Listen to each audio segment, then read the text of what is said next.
They're introducing, they have slides.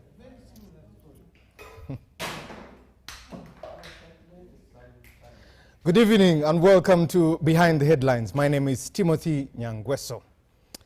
Even as the dress rehearsal for the 2026 general elections are beginning to pick up gear, today we evaluate the electoral process, its milestones, its challenges, but most of all, its concerns. Are we up for surprises even as we look at proposals of electoral reforms, proposals like new cities, or can we see the Supreme Court recommendations come into play? Is there any possibility of miracles to have no propaganda but issues, no violence but a free and fair election? In this country of 45.9 million Ugandans, do we really need 3.3 million leaders? That's a ratio of 1 leader to 14 Ugandans. When we also look at the ratio of security to the population, it's 1 police officer to 1,000 Ugandans. As the electoral process begins to take center stage, 10 months to the nomination of leaders, what does that mean for you and I? What does that mean, especially on the milestones they're making right now? You can be part of the show. Go to our YouTube channel, drop your comment or question there. Let us know what you think. Or to our number 0709 60 25 92. That's both for text and WhatsApp.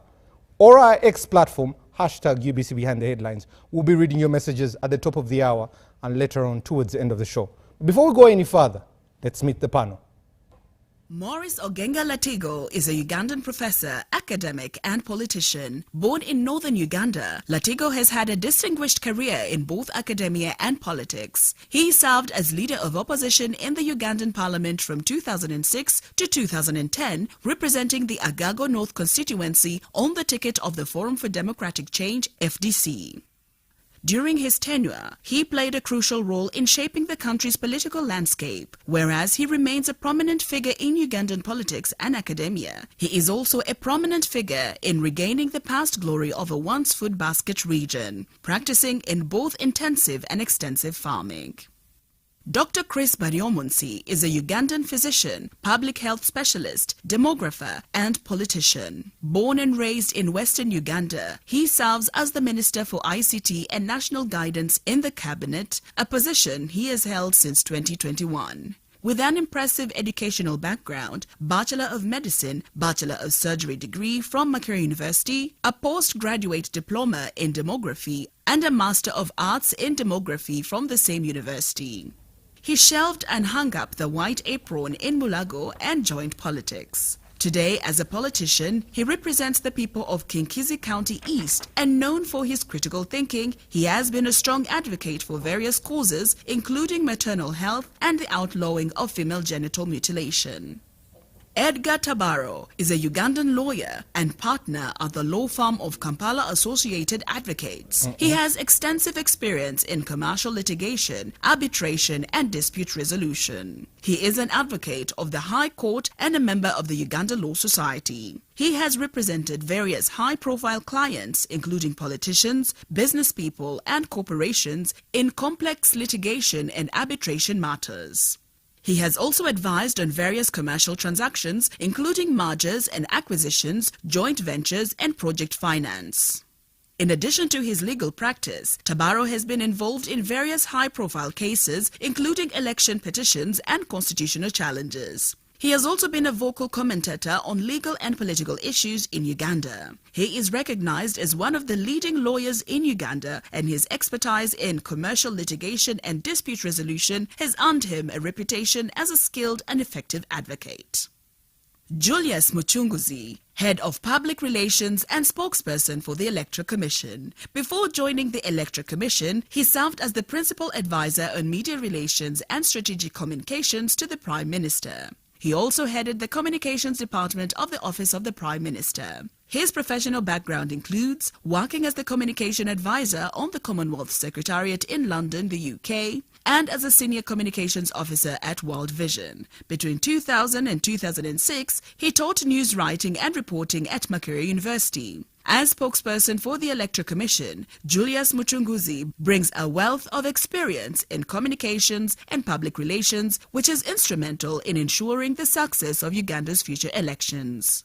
Professor Sarah Sally is a renowned Ugandan social scientist, researcher, academic, and academic administrator. She serves as the Associate Professor and Dean of the School of Women and Gender Studies at Makerere University, Uganda's oldest and largest public university. She pursued her academic career at Makerere University, graduating with a Bachelor's of Arts in Social Sciences. She later earned a Master's of Arts degree in Gender Studies from the same university. Her academic excellence continued with a Doctorate of Philosophy in International Health Studies from Queen Margaret University in Edinburgh, Scotland. Sally's research focuses on various aspects including HIV/AIDS, gender, reproductive health, health systems, public policy, and politics. Her work often emphasizes hidden and non-heteronormative behaviors as well as minority groups. As an experienced researcher, she has utilized various qualitative and quantitative research methods such as surveys, social network analysis, ethnographic methods, life histories, and narratives. Her work has been guided by overarching principles of gender and ethical issues. In addition to her academic roles, she serves on various advisory boards and committees, including the World Bank's Systematic Country Diagnostic Advisory Task Force, Mengo Hospital Research Review Committee, and the National Biosafety Committee of the Uganda National Council of Science and Technology.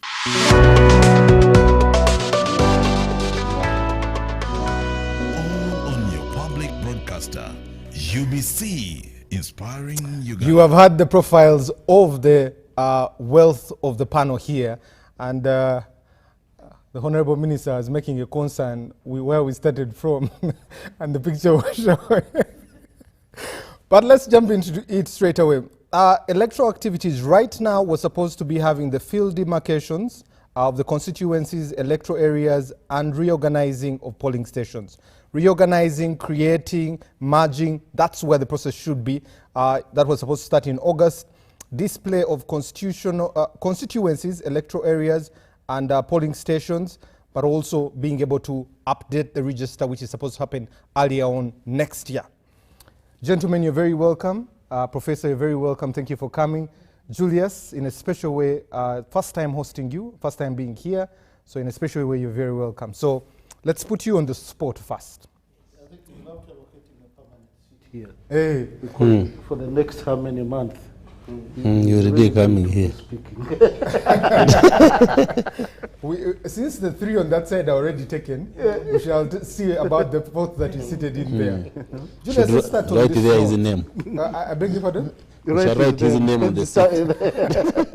Because the Honorable Minister's seat is that one. It has his name at the back. But Julius, let's start with you. This electoral roadmap was set out in 2023. It's very elaborate, very clear, has schedules, has timelines. And in this timeline, we should be looking at demarcation, which demarcation has reorganization, creation, merging, and some being collapsed there. But also we look at the voter register being updated and being put before the people earlier on in January 2025. 10 months to nomination come September of next year. How far with the electoral roadmap? What is the status? What's the state? Thank you very much, Timothy, and I'm glad to be on this show for the first time, although I watch it very closely I've watched it closely for a long time. And I'm happy to be amidst my seniors and my colleagues, my brother here, Timothy Tabaro. Edgar Tabaro, yes, obviously, and We are contemporaries at Makerere. yes, we are together at Makerere, and Professor Latigo, we are talking about our encounters in different places. The corridors of power. And our senior, Dr. Chris, who is our elder in the country. So first, let me just contextualize the idea of the roadmap, because I think it is important that our viewers get to understand where the whole concept of a roadmap emerges from. First, we all know that elections and voting is guaranteed in the Constitution, Article 59. And that guarantee of voting by all eligible Ugandan citizens above 18 years is a fulfillment of Article 1, Clause 4 of the Constitution, one which talks about that all power belongs to the people of Uganda. And clause 4, that speaks to the fact that the people of Uganda shall choose those that will lead them, I'm paraphrasing, through a process of elections. And to fulfill that requirement and that provision, the Constitution, the 1995 Constitution, the framers created the Electoral Commission as the body that is responsible for managing, organizing, and conducting elections in this country, in Articles 60 and 61. But I want to read an element of Article 61 that gives us the context within which the idea of a roadmap is anchored. And it says, Article 61, it outlines the function of the Electoral Commission, and it says, clause 2, that the Electoral Commission shall hold the presidential, general parliamentary, and local government council elections within the first 30 days of the last 122 days before the expiration of the term of the president, parliament, or local government, or as the case may be. So when you look at the end, the expiry of the term of office of the president and the members of parliament, in Uganda, that comes to 12th May after every 5 years. So at the Electoral Commission, 12th of May is our cutoff.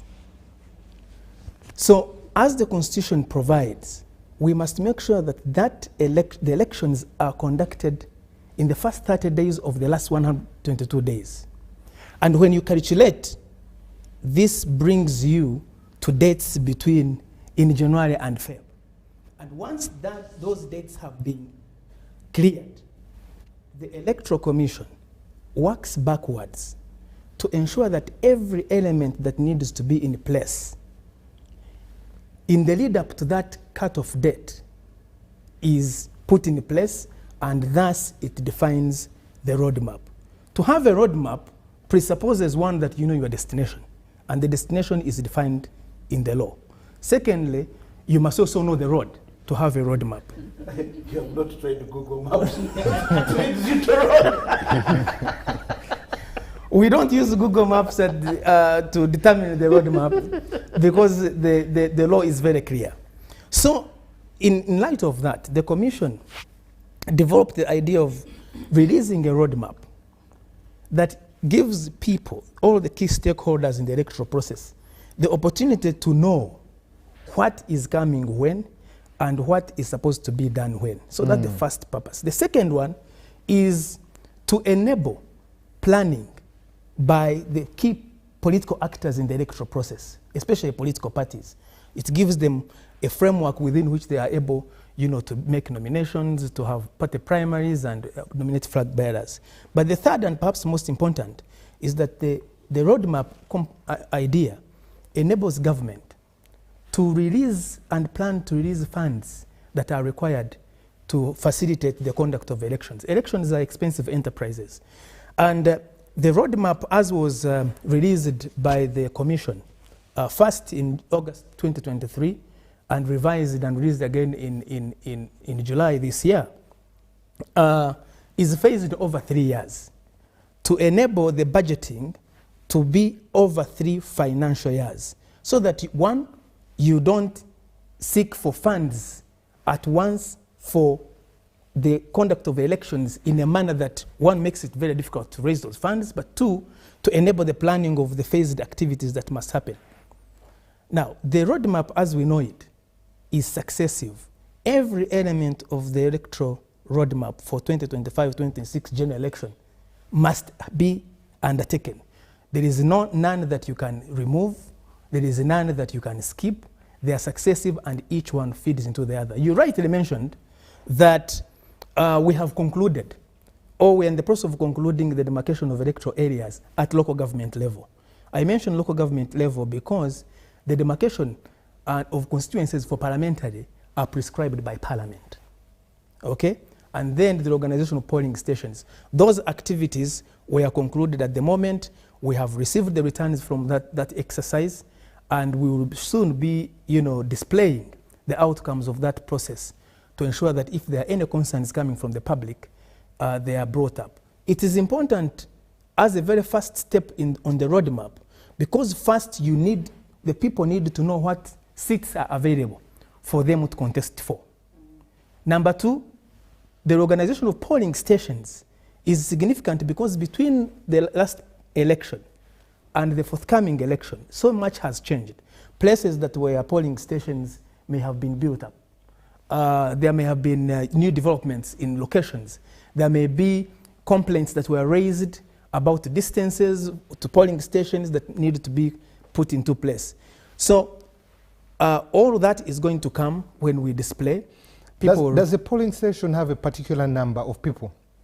Yes, so the polling stations and their distribution are done in such a way to ensure, one, that people don't have to travel long distances to go to particular polling stations. So the geography matters, the numbers matter, and there are other considerations that are made, but mostly it's about ensuring efficiency, ensuring that people don't have to travel very long distances, but also the numbers.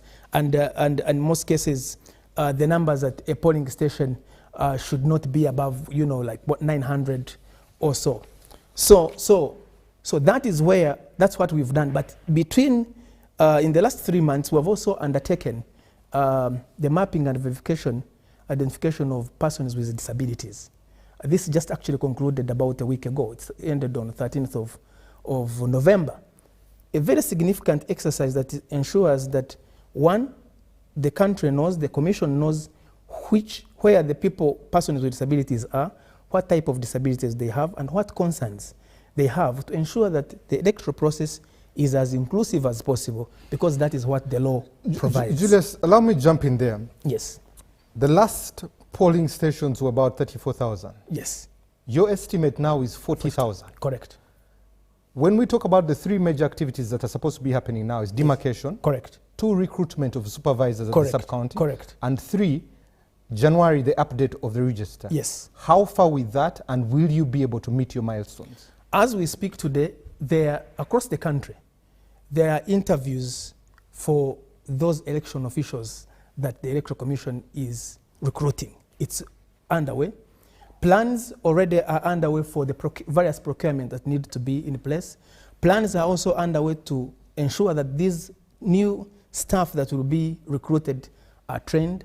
Plans are also underway to ensure that the stakeholders meetings that need to happen between now and January.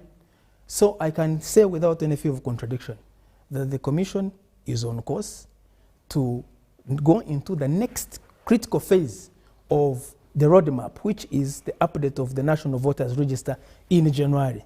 And that is very significant. And the Commission will be coming out with a number of outreach activities, civic education and voter education activities, announcements, and local and grassroots mobilization to make sure that all eligible Ugandans participate in ensuring that the update of the National Voters Register is done, because a clean voters register is the bedrock and the foundation for a clean, credible election. Okay. You get it wrong at the voters register, you know that you are dealing with a big problem. And that is why it's critical that when that time comes, all those that must participate should participate.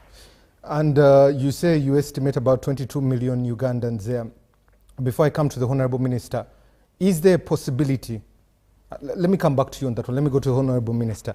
You estimate 22 million, NRM is saying they have 18 million people in their register. Honorable Minister, how far with the... How many more new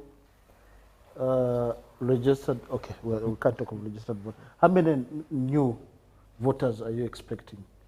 4 million. From our estimation, we're looking at that we may have about 20. The total now may be around 24 million voters. But again, that is an estimation. Yeah, an increase from what would be the new 18. number? How? 18.1. 18 million. To be exact.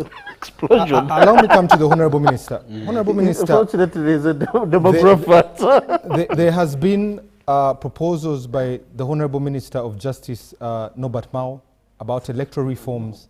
There have been also proposals by the Right Honorable Matthias Mpuga. There's also been Supreme Court recommendations that government hasn't implemented. How far with the electoral proposals and how far with the Supreme Court recommendations? Okay, thank you very much, Timothy, and good evening, fellow panelists and viewers. Yes, before I specifically respond to that, let me say, in your profile, you didn't say I am a vice chair of NRM for Western Uganda. And from that perspective, let me say that the NRM government, which is formed by the NRM party, has 4 strong ideological pillars that define NRM. And one of the pillars is democracy. The 4th pillar is democracy. The first one being patriotism, then we have Pan-Africanism, socio-economic transformation, then democracy. Why NRM came up with those 4 pillars, particularly democracy, was because of our post-independence history, where after getting independence, the post-colonial state went into turmoil. We had the change of leadership. In the 24 years from 1962 to 86, we had up to 10 presidents. And yet we only had elections once, 1980. So you wonder how those presidents were getting into office. That's why NRM came up with those pillars, and one of them is democracy. So we believe in democracy. And that's why when the 1995 Constitution was promulgated, it clearly presented provisions that for you to be in a political office, from the level of a president to an LC1 chairperson, you must seek the mandate of the people of Uganda. And that's why periodically we hold elections every 5 years for these different offices. And we hold in contempt all those who think that in the constitutional order that we have, they should think of use of force of arms or subversion to get to power. You must subject yourself to Ugandans, and the Ugandans freely choose. And over the years, you have seen how Ugandans have been choosing. The attrition rate, like in the parliament, 70%, is very high. The councillors, so the district chairpersons, and so forth. So Ugandans are free, have that free choice of electing their leaders. And I want to thank the Electoral Commission as a midwife, as a body that midwives this electoral democracy. And we are happy that they are moving very well. They issued the roadmap in time so that different players, different actors can do their work in time in order for us to be ready in the 2026, early 2026, when we go to the polls. Now, coming back to your specific questions of the electoral reforms, you've proposed electoral reforms. You have mentioned those by the Minister of Justice. Yes.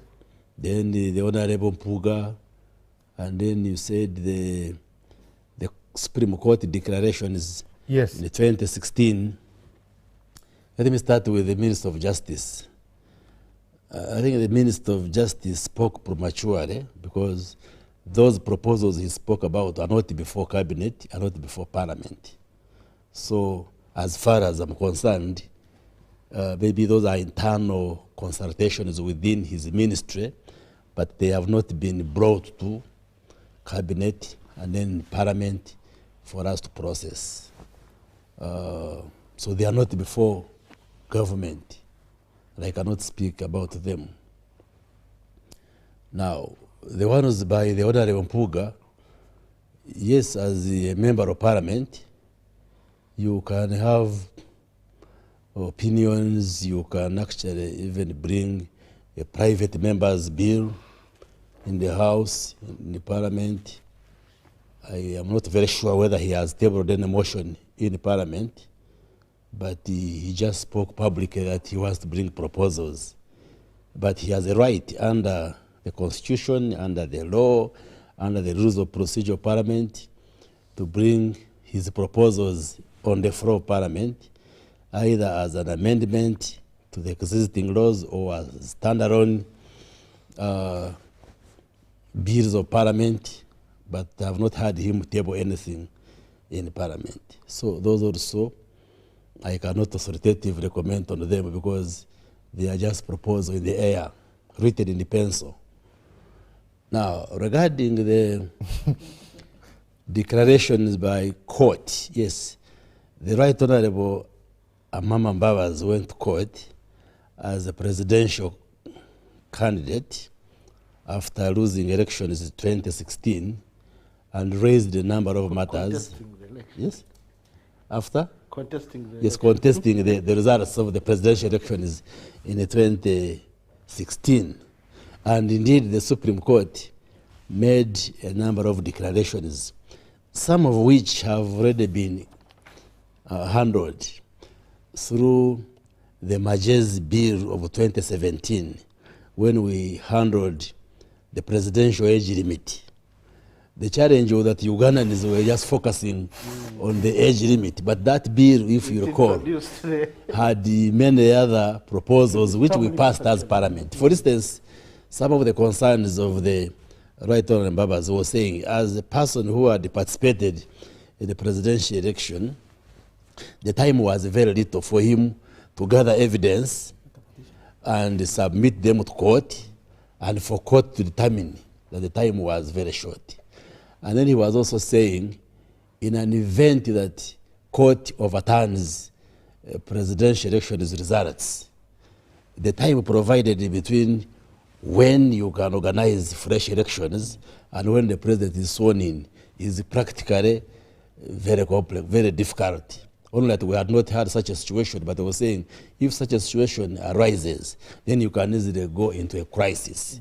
And if you recall the debate we had in Parliament, we made adjustments to the Constitution regarding those periods as directed by court. So some of those decisions of court or directives of court were actually handled through that bill that was tabled as a private member's bill by the Honorable Raphael Majezi, the current Minister of Local Government. Only that the debate and the focus was on the age at which somebody can contest for the president, and people were not looking at the other amendments.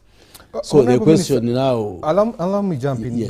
There were 10 recommendations. Yes. One is technology, encouragement to do that. Yes. The other one was, the 7th was donations during the electoral period, and it was specific, forbidding candidates from doing that. The commercialization. And the final one that I would also like you to pinpoint Yes. is the involvement of public servants in the electoral process, campaigns, and all these things. We have had RDCs refuse candidates from showing up at radio stations. You know this very well. But also as a Minister of ICT, why is technology eluding us in our elections?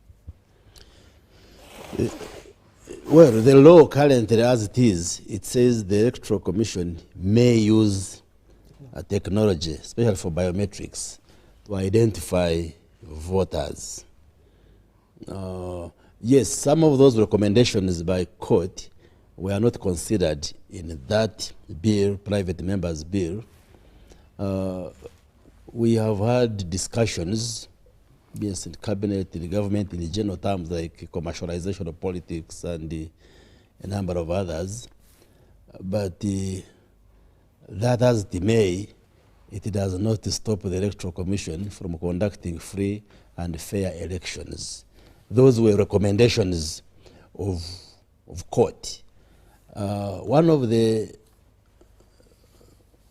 proposals which may come actually to cabinet and parliament is the issue of use of technology. We are considering amending the electoral law to make use of technology mandatory, especially for identification of the voters. Because currently the law says the Electoral Commission may use, but we are likely to change it and say shall. We already discussed this in cabinet. We put a subcommittee of cabinet, which I chair as a minister for ICT, and we have made the proposals. We are yet to table our report to cabinet, and eventually it may result into electoral amendment. But as for the other amendments, they have not come to cabinet, and I have publicly commented that there are those who are arguing that without reforms you will not have credible elections. I was saying no. With or without any reforms, the Electoral Commission is still able to conduct free, fair, and credible elections because we have laws which facilitate that process, and we have what it takes for Electoral Commission to conduct free and fair elections. What we advise the political actors is that they should go out there and sell their message to the voters, and it's up to the voters to evaluate and weigh our manifestos, and then they will be able to cast their vote. At one time, the honorable professors here were saying, we want the chair or the head of Electoral Commission to be a judge. A judge. It was an argument. At that time they say of the High Court. Of the High Court. They gave them one of the Court of Appeal. The one the president appointed, nominated, and then Parliament approved one even higher. And I don't know whether they are now satisfied. So it is not really, because in the public domain, there are those who think what will deliver their victory are reforms. But we think what will deliver your victory is having a message which you sell to Ugandans, and then Ugandans vote you. And as far as we are concerned as a government, we have all it takes to enable Electoral Commission as it is today to conduct free, fair, credible elections in Uganda. Thank you very much. And as for us as NRM, if I can speak as an NRM leader, we are very ready. Even if Electoral Commission said tomorrow, we are set. Really? After what you did in Kisoro, you read there? I don't know what happened. And Honorable Minister, we're going to come back to that one, especially on the point of Chisoro. Yes, and yes. the The petition. Honorable Minister's name came out several times. Several times, because I was an active I player. tried to defend you, then I got... What were they saying? Well, we shall take it off. Let's come back to that one, because we'll discuss Chisoro, but also a petition that has been made by some members of the NRM about SEC members overstaying their positions. Professor, yeah, I will comment on it. Yes. let me come to Professor Ogenga Latigo. You have been a political player for a long time, but also a senior citizen of this country. One of the things that is in these recommendations is donations during election period. Another one is involvement of public officers in campaigns. How possible, or is there any possibility of achieving a level playing ground? Today, to become a member of parliament, it's between 300 to 500 million or plus. It's a do or die. How do we have a level playing field? Depending on which part of the country you come from. Some places, Some parts, billion. some areas are I was expensive. as being kind, but Professor, how do we get a level playing field, especially leaving propaganda, sensationalism, and getting to the issues that you have a better issue to address the area, but I have the political charisma to get through it? How do we get a level playing field? Thank you very much, Mr. Moderator and colleagues and Ugandans. You know, for me, I have a problem looking at things sometimes the wrong way. The electoral process is a very small element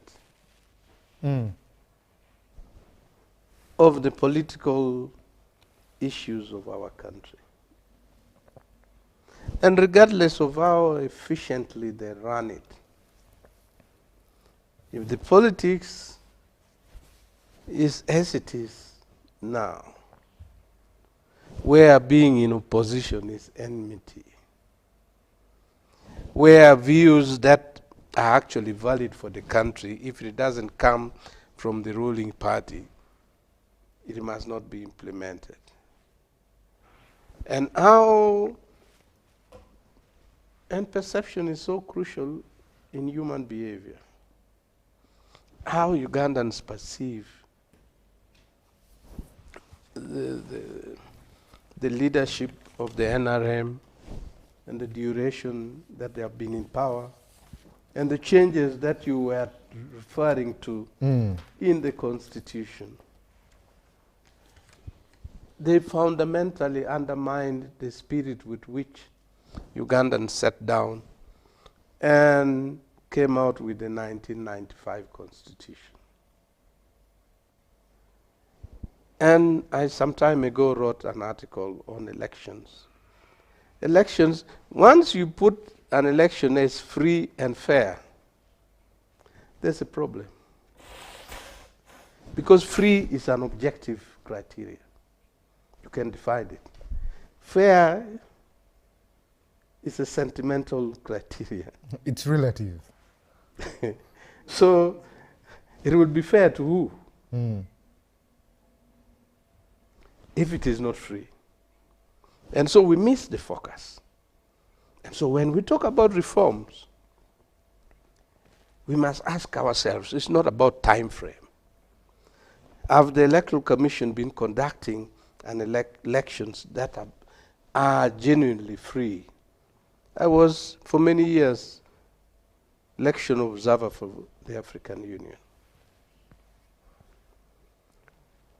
You go to Malawi on election day, no security person in uniform or not in uniform would appear anywhere within 200 meters of a polling station. Not allowed. Airtime on television would be apportioned to the parties, and they must have their views. You'll go to other countries, things are not the same. The last Ethiopian election I attended, the opposition guy just came, a very senior guy, and said, yeah, you're talking about elections, but nothing will change. An old man started crying before us. It was so painful. And my neighbor here was saying that I was a casualty of the last election. I can tell you what happened. The returning officer, I book my symbol in writing, they confirm in writing, I go and find the symbol is replaced. I engage him, I see, he thought I wanted anything, but I wanted to understand what was going on. 3 days later, he was bringing forms. He calls me at 6 that I should drive from Kalongo to Bweyali to meet him at night. And I said, oh, it's okay. What I will do, let me look for my driver. Now, when the driver didn't come, and I was not going to drive anyway, I called him back and I said, I'm sorry, my driver is not there, but I'm coming tomorrow to Kampala. Then we started engaging. And he did certain things. I came to Kampala, I said, I stay in Mutungu. You come and we meet at home. Initially agreed. Then later he thought it was a trap. He said, oh no, let's meet in Bugolobi. And I said, it's okay. Then I sent our exchanges on WhatsApp to his registrar and secretary. And I said, look at this man. He's very lucky that he's an Alu. I don't want Alus to say it is a Samacholi who destroyed the job of that guy. He will meet his fate somewhere else. I immediately picked the money that I'd prepared for the campaign because I knew there was no way I could win. And what happened? I lost, Franca lost, Mahmoud lost, Udongoto lost, not because people voted against us. So, yeah, have your electoral roadmap. Do something better than the previous people.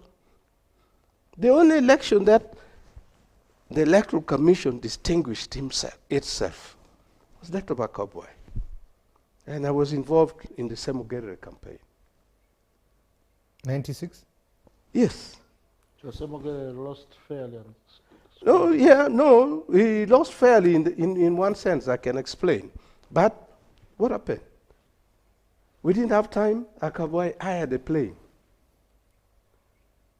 We flew to Adjumani, to where? To catch time. They hired boats for us to go to Kalangal. They facilitated everything. They had security people. We caught people in engineer who former Minister of Works' place. Yes, because we saw vehicles moving, and our police people caught a vehicle full of fake voter cards. So that is going to be the biggest challenge we have. Secondly, the electoral reforms that we want in Uganda will not make sense unless we institute political reforms. This spending so much time and resources on people in the village. The LC is elected because, yeah, he drinks with us. So the fundamental reforms that I want to see is a political reform where elections serve the best interests of the country and unite us. If we continue, you'll have your roadmap. Then the parties will say, we have our roadmap. And then now they want to implement the roadmap. And you'll hear they have been blocked by police, by military. Some people are killed. For heaven's sake, Ugandans, this country is ours. It is only us who can make it work. And it requires that we work together over it. Otherwise, I have no issues to raise on the electoral reform roadmap that my colleague from Electoral Commission raised. I have also no issue to raise on what the minister raised, except one.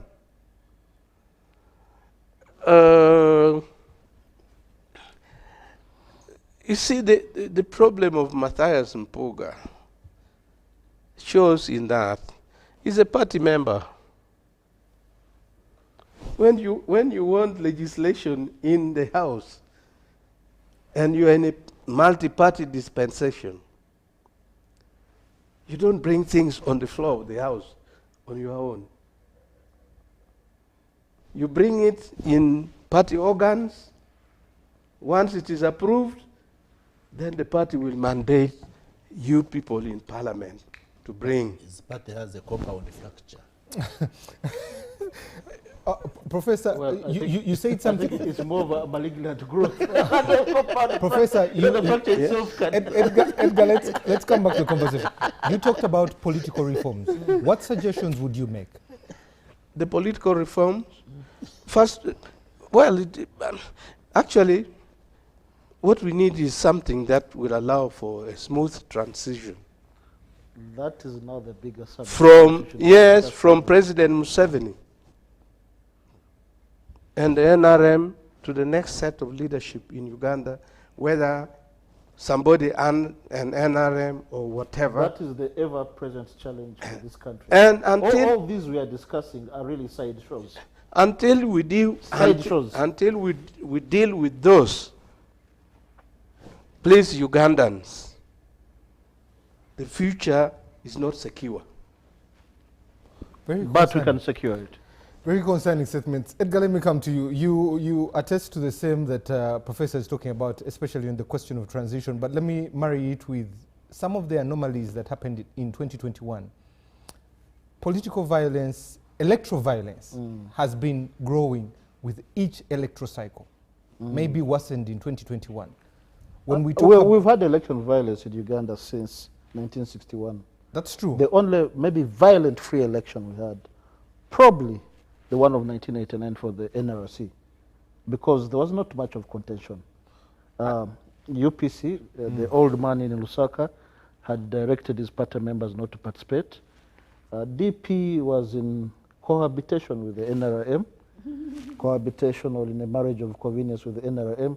So there was not much contention in that election.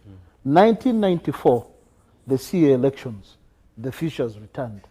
We've been on this show before with Captain Edward Francis Babu, and we talked about it openly. His clashes with Kafumbe Mukasa. In West Nile, who's this man from Okoro? Butele, Let Ayume. They were shot at in 1994. No, but Mao. That was 96 now, but 1994. And consequently, subsequently, every election, yes, violence has been increasing. And that's the thing. In 2001, there was a select committee of parliament that was set to investigate election violence in the country. Now, when the report came up for discussion, they turned it into a joke, some kind of comedy show. Wanjusi Wasieva, late Agria War, and you know, and I remember your boss, Ndugu, was the Minister for Internal Affairs, and one of the issues that came at that point was the SEDU and the Kalagara Action Plan of the Honorable Kakoza Mutali. Well, Maja Kakoza Mutali. And the whole debate turned on whether they were a civic, or is it a what? An NGO, or a paramilitary, a paramilitary wing of the NRA. The shocker is that it was reduced as to whether or not SEDU and the Kalagara Action Plan had been registered as an NGOs. And as the Minister for Internal Affairs, Ndugu was required to what? To give a statement. And I remember how he also reacted as leader of the opposition. I don't know whether I should remind you. No, you don't. Honorable, the Right Honorable Genga Latigo, in a rather cheeky way, said we were not going to honor his statement. But then you added that from the way Ndugu is talking. I said now believing what Dr. Bote talked about. But Edgar, let's come back.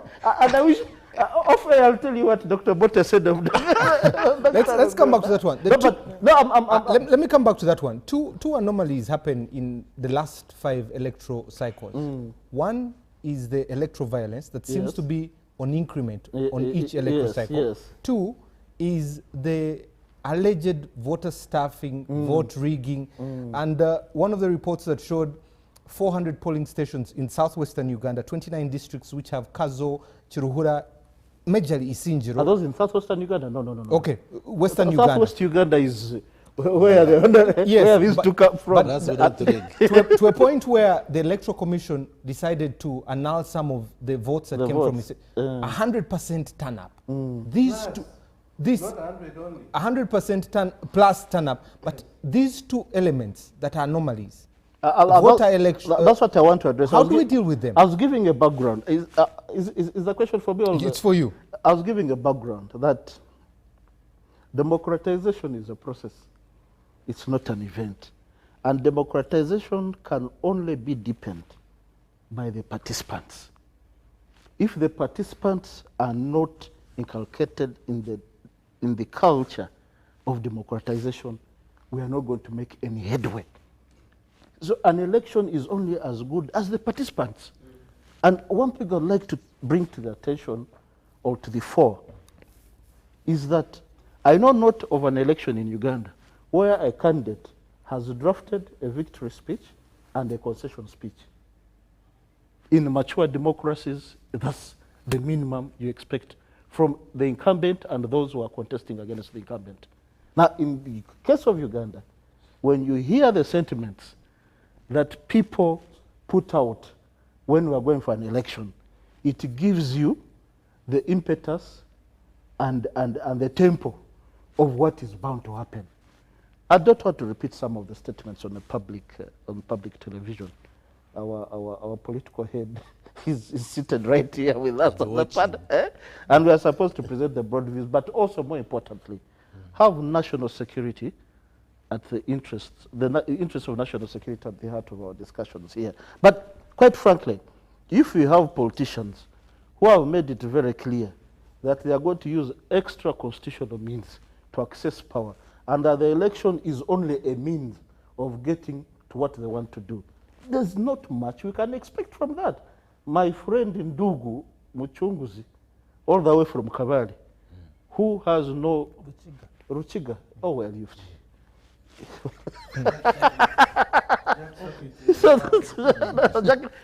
no, it was Jack Sabit and to late Manzi to win. No, Mama, his issues, they are discussed in an election petition that was decided by Gwendantende. And I don't want to repeat some of the things here, Honorable Baba Bazi, in comfortable retirement as a senior presidential special envoy. But so in the fledgling democracy, in a nascent democracy that we are building in Uganda, a democracy that has not attained maturity. We're just talking about 20 years of multipartyism. In the history of mankind, 20 years is really a small epoch in the broader context or construct of things. Uganda is only probably how many years old? 62. Well, independence. But when was it established as a modern state? Say 1888, 1892. And how was, on what predication? What is the predicate of Uganda's, the formation of Uganda as a modern state? Uganda was founded on the basis of political violence. You remember the social religious wars of 1988 to 1992?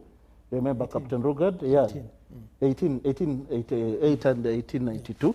So, and all through the colonial period, the colonial master, using King African rifles, and particularly the Nubians, Uganda was maintained and sustained through violence. Are you asserting that violence cannot leave our elections or our way of life? I mean, and those are the questions that we need to put to our people and answer. And that's why the aspect of transition is very critical.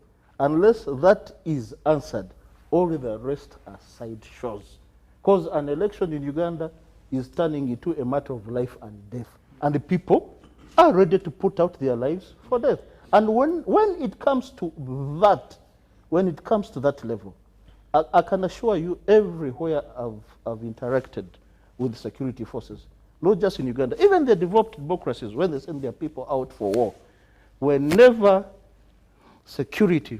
persons in security are overstretched, they turn trigger happy because of the stress. Take it from me. Yeah.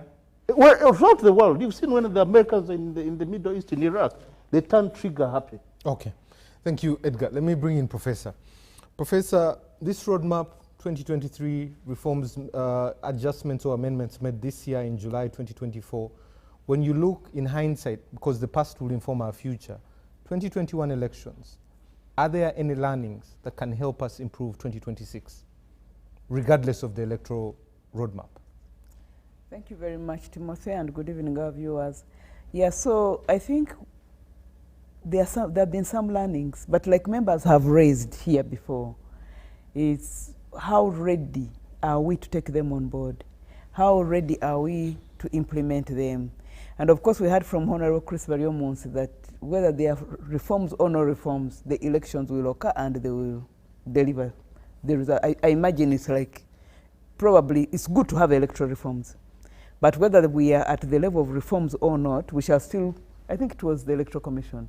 The Electoral Commission will still be able to handle results. So your question is, are we ready with the reforms, regardless of the roadmap? Of course, when you look at the roadmap has a lot of good things.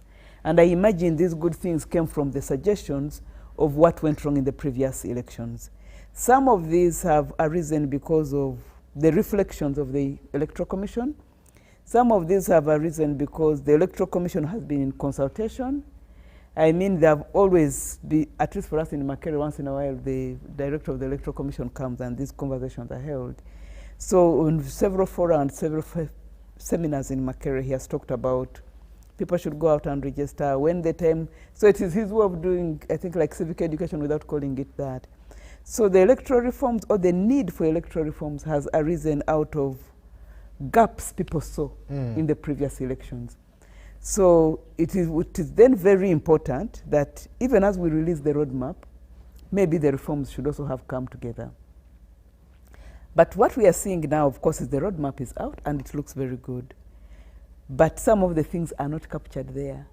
So I know they are not captured because the reforms have not yet been passed by Parliament. So the question is, when will the reforms be passed? And when will the voters be educated about the reforms? But also when you look in the roadmap per se, you don't see when will the voters be given civic education, even without the reforms, even with the situation as it is. What you're seeing in the roadmap is, of course, the demarcation of constituencies, the display of the voters register, the nominations, the picking nominations, when should public servants resign, or it goes on like that up to the end, when should be the declaration and the rest and the rest. But I think one key important thing about elections is for those who participate in it to be aware. Some of the things we are discussing could be because people are not aware. Okay, you have the civilians who are not really aware. But you also have those who are joining the elections who sometimes you look and you think they are not aware of their limits. So I'm raising this because I think it's important that everyone gets voter education, or what we call civic education.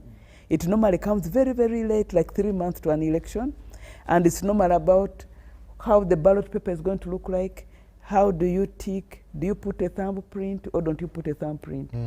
But I think for me, civic education, and maybe this goes to the Minister of National Guidance, should be a longer thing, a longer term thing.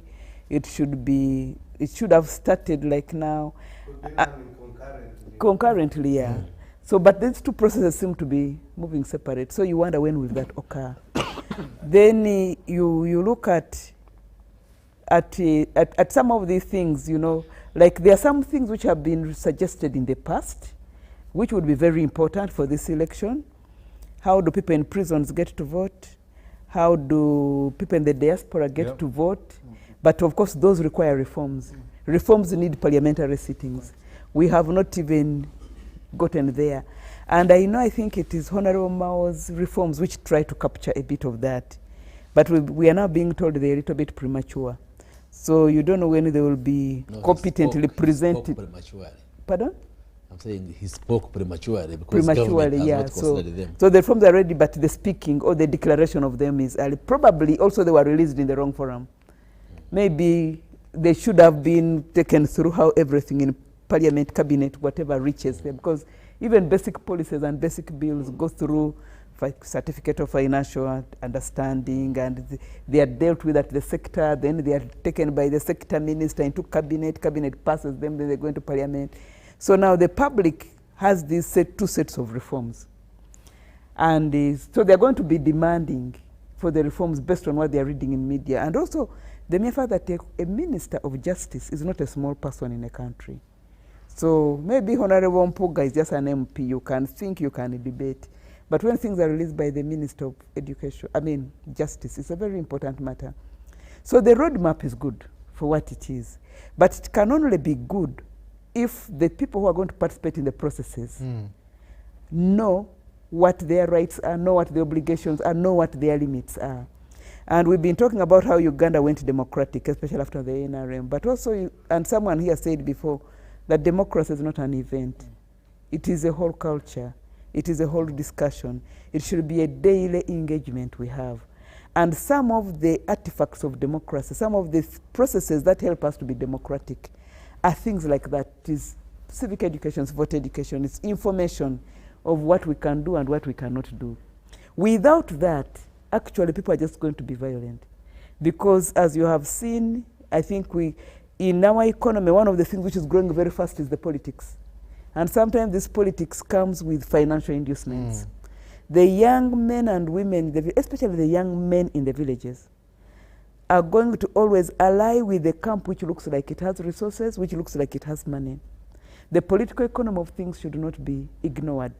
People are broke, and if you have this person with stashes of money who is ready to dish out, and you get close to them and participate in the dishing, you get to save something for yourself. So there are all these interests. So that can easily make elections, not really about elections, but as another process through which we cash in. It's like a windfall, and it comes once every 5 years. And it was interesting, some years back we discussed with some young men who had crossed, previously they used to be very, very, very, I think, opposition when they were still stuck with these things of justice and transparency and all those things. And so this young man was confessing that he wasted time supporting the wrong camp, because by being an agent in one of the parties, he was able to raise his house to a certain level. And he was going to wait for the next election to be able to roof it. So people are making economic decisions based on these processes which we are discussing, and we are seeing them as detached, but they are not detached. Or political decision based on economic. No, that is for okay. Well, maybe for those in terms of voting, but for the young men who act as political agents on ground, they know that in the last election I was able to make the foundation of my house.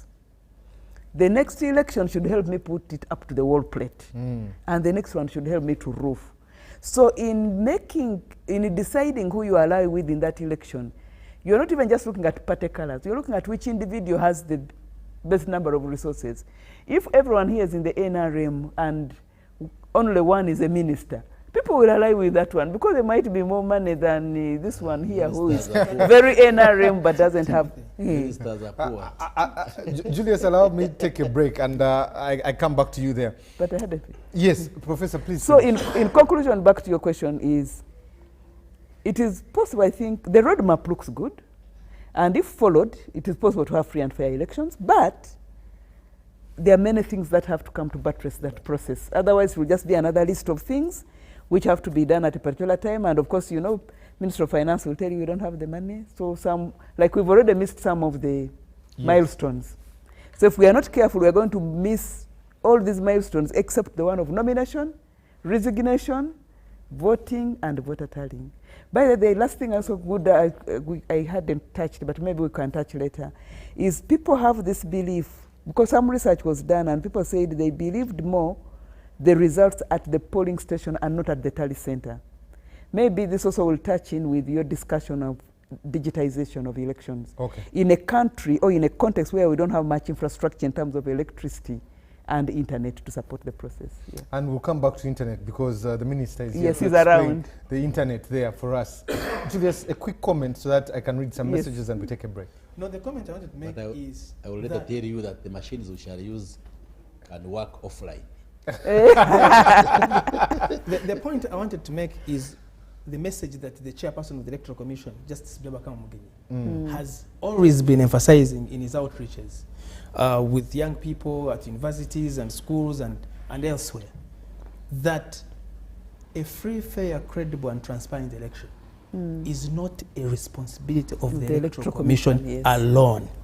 The roles and responsibilities of various stakeholders, the political parties, the candidates, their agents, their supporters, the media, the family, civil society organizations have a critical role to play, because for the commission, as Dr. Honorable Chris mentioned, it is a midwife.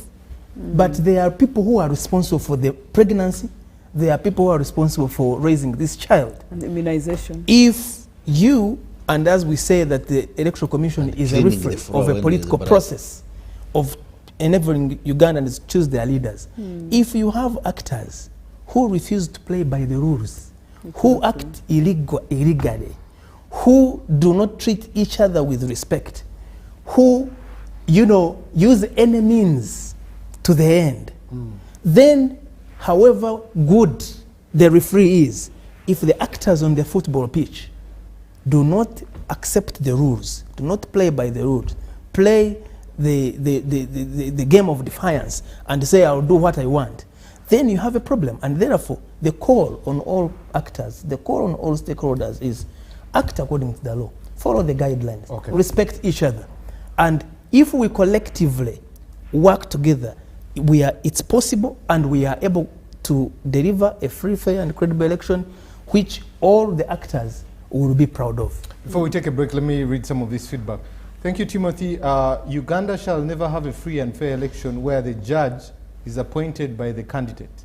The judge is the EC, the candidate is the president, where the army is part of the electoral system, where the opposition can take the opposition can't take part in up-country tours. This is teacher Asimwe Julius, a senior citizen in Mbarara.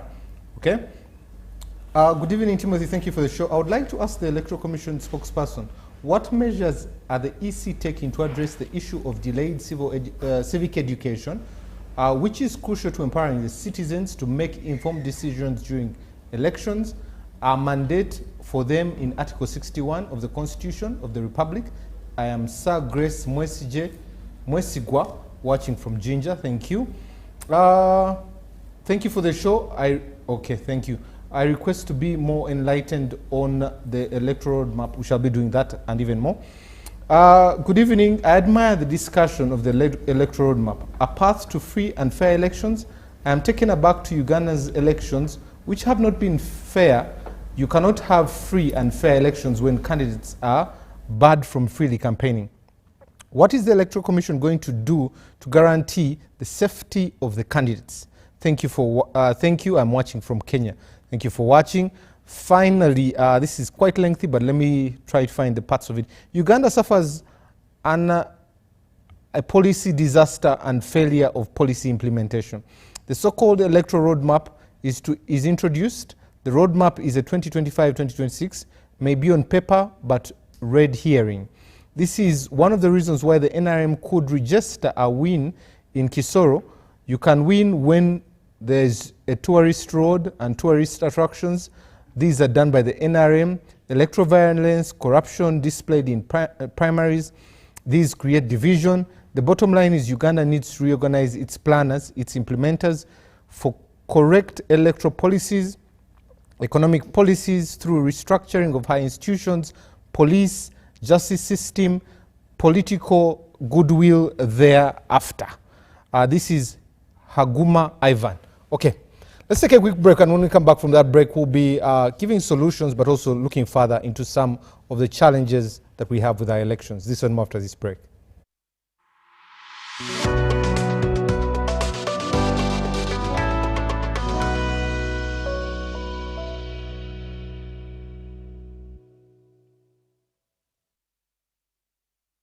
There is only one rule you must follow in order to be a winner. Number 1, defeat the undefeatable. You, step forward. I want you to box the air until it falls down. I'm not seeing it falling in. You see it falling in.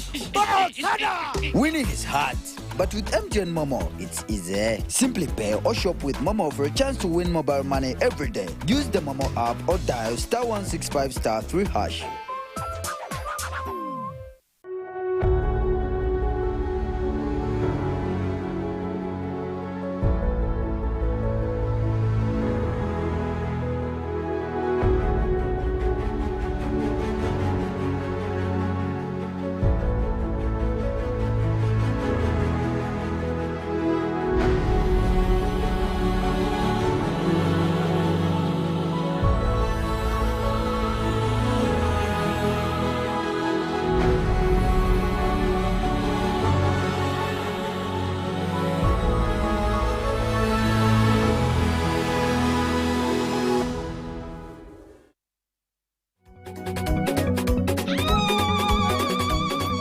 The parish development model launched in 2022 by President Yoweri Museveni to fight poverty and enhance service delivery at the parish level has disbursed over 1 trillion Uganda shillings to more than 10,500 circles, benefiting over 1 million individuals countrywide. The government of Uganda appreciates you for embracing PDM and using it to move away from Okorera Ekida Kyonka. You are encouraged to continue participating in this journey towards socio-economic transformation.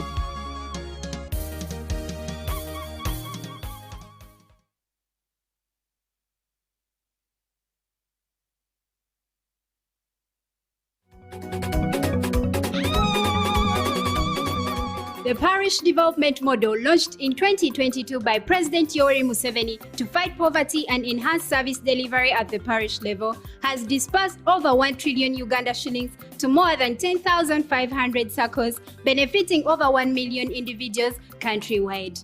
The government of Uganda appreciates you for embracing PDM and using it to move away from Okorera Ekida Kyonka. You are encouraged to continue participating in this journey towards socio-economic transformation.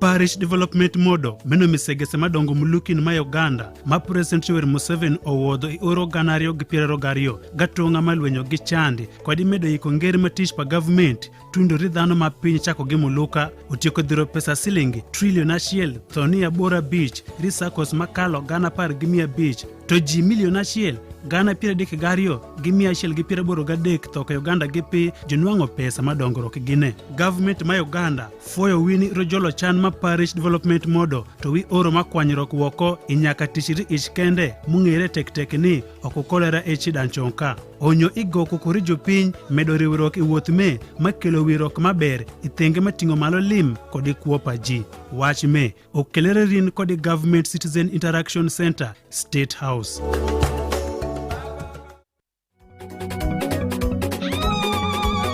Enteekateeka ya Parish Development Model eyatongozebwa mu 2022 ng'omukulembeze w'eggwanga Yoweri Kaguta Museveni yagitongoza. Eno eyambyeko nnyo okuggya abantu mu bwavu n'okutumbula enkulaakulana y'ebitundu ebyenjawulo okusinziira ku mutendera gw'emiruka. Era ng'enteekateeka eno yakateekebwamu ensimbi za Uganda eziri mu trillion emu n'ensimbi endala ezigwamu. Era nga Sako 1,500 ze zaakaganyulwa mu nteekateeka eno nga bagijjumbidde bawerera ddala akakadde kamu mu emitwalo 3 mu 2013 okwetoola ebitundu by'eggwanga ebyenjawulo. Gavumenti ku lw'ensonga eno yeebaza abantu bonna abataddeyo omwoyo ne mutekisa mu nkola enteekateeka ya Parish Development Model era ng'eyambyeko okuyitimusa abantu okuva ku nkola ey'okukolerera olubuto lwokka. Kati bannayuganda mwenna mukubirizibwa okwenyigira mu nteekateeka eno n'enteekateeka zonna endala eziba zireeteddwa gavumenti okukulaakulanya abantu baayo. Mwebale nnyo, mwebalire ddala.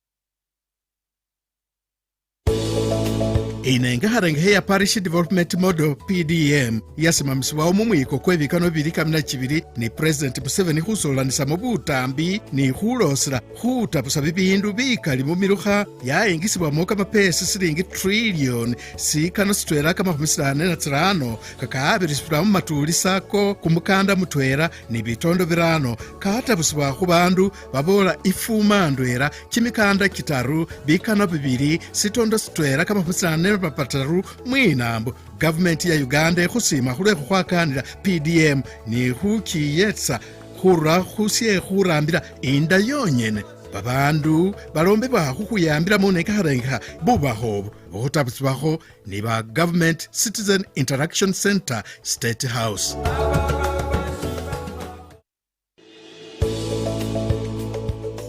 Parish Development Model lobu President Yoweri Kaguta Museveni itege okarula 2022 anwaiti jibakoro kale to Moronya nesikwa nako Rais Rigin trillion edope deja sisa ko ilwe de parete ilukumini tomon keda kwatakani ana kidona itunga lwe de parete million edope imeda uneto tomo Parish Development Model anatari Uganda kere isiala mikitapu gano Uganda yasikere anwaija onkacham ne Parish Development Model osodote dai tosoma nesi anwa mwatara chano kalia kaijal aswam anwa kwe kiboni isinyiko kitiese president ayata kita igange Parish Development Model tetera kere ntuna kwa puwok ejokunari esiriate na yanga utijo eriong telo Government Citizen Interaction Center, State House.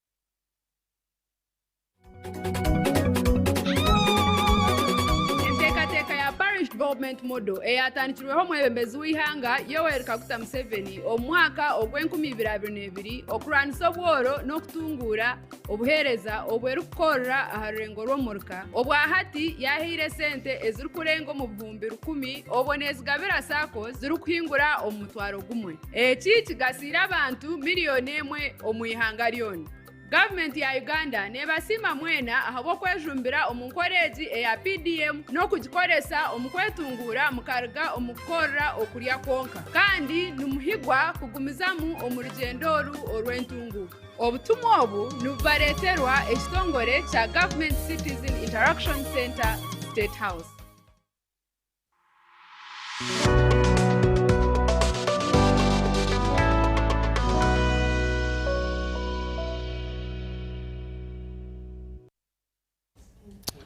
Welcome back from that quick commercial break here on Behind the Headlines as we get into this last leg of the show.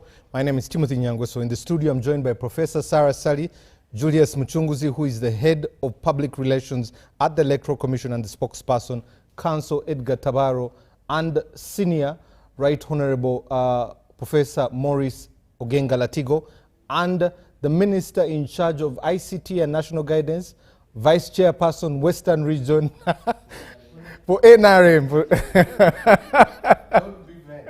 That's very interesting. Let me read some feedback that has come off our Twitter handle. This is Jimmy Chiveru. Since 2006, each electoral cycle has been preceded by talking of electoral reforms at best delivered and in a hollow way. They have all been just a change of name.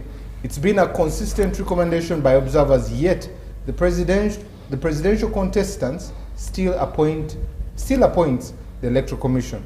What neutrality is there? It's just a facade. Emma Odong says, sorry if you were being too hopeful. The electoral reform will come, but it won't be in the way you expect it. Okay? Finally, Eddie Sozi says, there's nothing like de-democratization process. If the judiciary and the legislature arms are not independent, I guess this will only happen after someone has exited the political scene, yet he should have been part of it. Okay? Thank you very much for the messages. Keep them coming. The number is 0709 6025 92. Text and WhatsApp there. Or our X platform, hashtag UBC Behind the Headlines. We'll be getting to those messages in a short while. Honorable Minister, it's befitting that I come back to you. Yes. You were part of Kisoro. Fortunately, you and I spoke around that time in that by-election. Yes. One is that it came to almost religious lines, both the Catholics and the Anglicans. Your last primaries, 4 candidates were violent. When we also look at what happened Which one? The by-elections. You're talking about by-elections. Yes. Were violent in Kisoro. When we also talk about your... This time around? Not this time around. 2021 primaries for candidates. Yes. Were very violent. Yes. Okay. Were very violent. We also saw a kingmaker in the Kisoro by-election. We shall not mention names here, but we know that it became very, very on religious lines. So when we talk about the tribal lines here, when we talk about the by-election, when we talk about your violent primaries there, and people ending up to become independent, can we have a free, fair, and credible election if NRM is failing at the primaries? And also a comment on the overstay of sake that is being raised by some of your young Turks. Okay. Let me start by commenting on some earlier issues raised. Then I come to that one. The Electoral Commission chairperson and members being appointed by the president, whom we are saying also contests in the elections.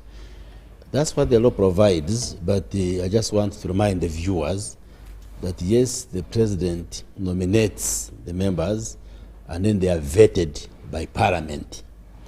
And the appointments committee of parliament which vets these nominees has the shade of political opinion in parliament.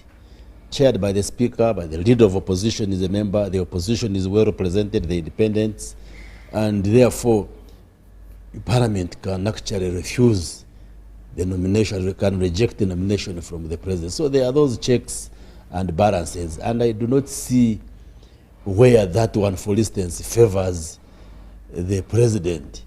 Are you saying the chairman, Electoral Commission, has been manufacturing votes for the president in the electoral process? No. Like I said earlier on, the demand was put a judge as the head of the Electoral Commission. So has that one now improved the fortunes of the opposition? Probably not. So the Bachiga Wanyankole have a saying, it's a little bit vulgar, I don't want to say it. But he says somebody who is not well skilled in bed affairs. We don't blame the mattress or the mat. It's a bad workman, no, blames the tools. Yes. That's the polite way to put it. So this issue of saying the president appoints the Electoral Commission. I don't think it's a strong point for people to just killing on. Even if you said the Parliament or somebody else appoints the Electoral Commission, I don't think it would change much. It would not make the unpopular parties popular in the country. Then the accusation that opposition is not allowed to campaign up country. I don't know which opposition. In Iksoro, we're with the Honorable Chaguranyi. We were there having rallies, campaigning for Actually, Tana had a very huge crowd. Absolutely. Which we had the unfortunately may not FDC Jimmy top Akena. leaders. We had the Honorable Jim Akena, the president of UPC. So where are they? It was stopped very well from? received there. When we go for elections, all the candidates are allowed to move all over the country. The Electoral Commission harmonizes their campaign program and they move all over. So that assertion is not correct unless it is being made by somebody who doesn't live in Uganda and doesn't follow the politics here. Now, coming back to...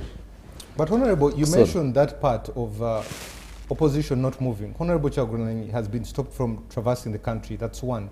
Two, the Right Honorable... Is Iksoro not part of the country? That the police have stopped him from moving, and this is not the first time it's blocking him. The Right Honorable Amama Mbabazi was also blocked from moving using the POMA Act there. When we look at all those incidents happening, is it a leveled playing field? There is a law, what they are calling the POMA law, that regulates public assemblies. And being a president of a party or a senior political leader does not make you immune to the laws of the land. But Honorable, for instance, that law defines selectively. The president has been moving the country. Yes. And you have been with him both in Bukedi and Teso. Yes. Even West Nile and Acholi. Why is the law used selectively? So which part of the law has he broken? Is he an incumbent or is the chairman? Who is moving as the president? And who tells you he doesn't harmonize his movements in accordance with the law? You see, you obtain security clearance. Yes. You see what the law says. The activities allowed, say, for political parties. For instance, the law says the party can have town hall meetings, and that doesn't have to harmonize with the police. But if you are going to have a public assembly, a procession, a rally, then you should harmonize with the police. That's what the law says. You may not like the law, but that's what the law says, until when Parliament changes it. That's so, because you are a leader of NUP, you can't say, because I am a popular opposition leader, the law must be put aside. No, it doesn't work that way. But the opposition is allowed to move like any other, provided it is within the limits of the law. Because we are a country that follows. You are the people who say rule of law, rule of law. And when the law catches up with you, then you say... No, the argument has been, the argument of Dr. Variobus has been that it's rule by law, not rule of the law. Then the issue of the Honorable Professor and even my brother Edgar saying, the issue is transition. Depends what you mean by transition. This country has been transitioning over the years. Every time we go into elections, there are changes. Unless if you mean transition means President Yoweri Museveni leaving power. You see, we usually want to liken this to a football tournament or a football match. If there is a senior player who is scoring, why would the other team of Man U say, you, which other team? You, Arsenal, remove that player. Remove that player. Why don't you assemble your team to win? You see, we decided as Ugandans to go multi-party. And each party has a right to choose who holds its flag. If NRM is consistently bringing a flag bearer whom it thinks can win, why is it your problem? Why don't you look for a competent flag bearer who will contest with the NRM flag bearer? So the question is not transition per se, depending on the definition of transition. We had the Professor Ogenga Latigo as a leader of opposition in the 8th parliament there. Now we have a very young leader of opposition in the parliament. Then that transition, They were the FDC are the main opposition party. Now we have NUP. Is it that transition? So if you talk of transition, I'm going to come to you, Professor. Yes, hold on. So you see Parliament, like I said earlier, the attrition rate every 5 years. We lose 70 to 80% of members of Parliament. You get fresh new members of Parliament. Unless if you are just boxed in a corner to just be in that thing that the transition means NRM dropping President Yoweri Museveni, then you are in for a shock. Just organize your political parties, or if you want to be independent, organize yourself, sell your manifesto to Ugandans. Because we deliberately chose to go multi-party, leave each party to organize its house, and then it presents. Why are you interested in NRM bring another flag bearer? Put your interest in your own party and bring a credible, strong flag bearer, and that's what we're saying. Now to come to your issues of Kisoro. Kisoro, it was a by-election. We had NRM primaries, and one of the candidates contested the results. But the flag bearer and that independent, their vote was too close, because in the primaries, the flag bearer won by a difference of 700 votes. So it was very close. And the parliamentary election is largely local. People look at local issues. And it happened that this candidate, Akifeza Grace, who went independent, won. But if you look at the total vote that President Yoweri Museveni, as our NRM presidential flag bearer, got in Kisoro, and you get the voters for the flag bearer and the independent, they are almost equal. So it was basically the NRM vote divided because of the disagreement on the primaries. So you cannot count that the opposition has gained any strength in Kisoro. It's just the NRM. It has gained some strength, but we had never had such big rallies. No, of opposition candidates. A rally can't take you to Parliament. What takes you are the votes. But you see, for us, the Kampala elite on Twitter. On Twitter, we want to see those are the things that move us. The Honorable Chagulanyi came, but many Bafumbira wanted to see a musician. Honorable finish. So the NUP leader, Honorable Chagulanyi, got a huge rally. Very huge rally. I was in Kisoro, but many of them came to watch the musician, Chagulanyi, the musician. That is why even the number of invalid votes was higher than the votes of the NUP candidate. So there is no opposition down there. I just wanted to comment on this, the SEC overstaying the... Yes. The SEC, you know, during the COVID time, the Minister of Justice and Constitutional Affairs brought an instrument in Parliament that had a provision that political parties can renew the mandates of the leaders in various governance structures because of COVID. So based on that, we only had elections for the chairman and the vice chairpersons when we elected in 2020. But for the other structures, using that instrument, which has not been revoked, we've been renewing the leadership of the various structures, including leaders at the districts up to, it's not only SEC, up to village level.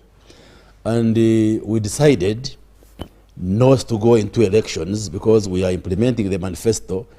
So the elections will be held next year for the structures and leaders of the party, together in preparation for the general elections. So there is no vacuum.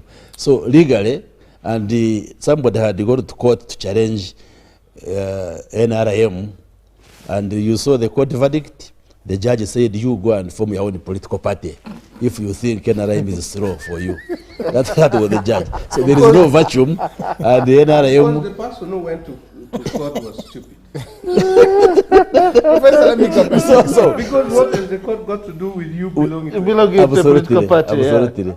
So there is no vacuum, there is no legal lacuna, but the elections for the party structures will be held next year, 2025, in preparation for the general election. So NRM members out there, just be patient. Next year, we shall have elections from the grassroots, the village. And you will be re-elected.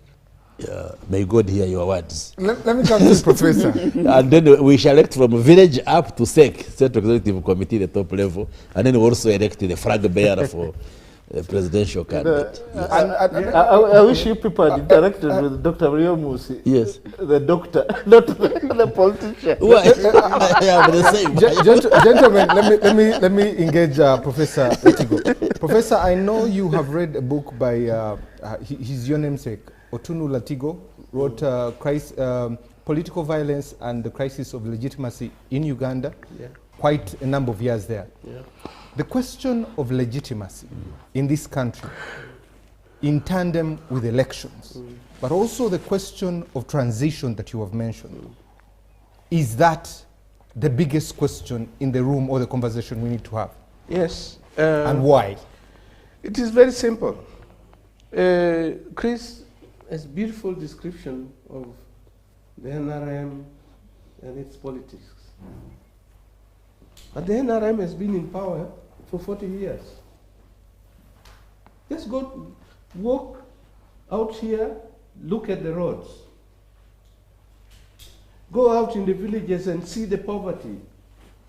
Go to Rwanda after a terrible war, see what is happening there. Go to Kenya, see what is happening there. Go to Tanzania. Are they very rich? The question then is, why are you having all this power? For what?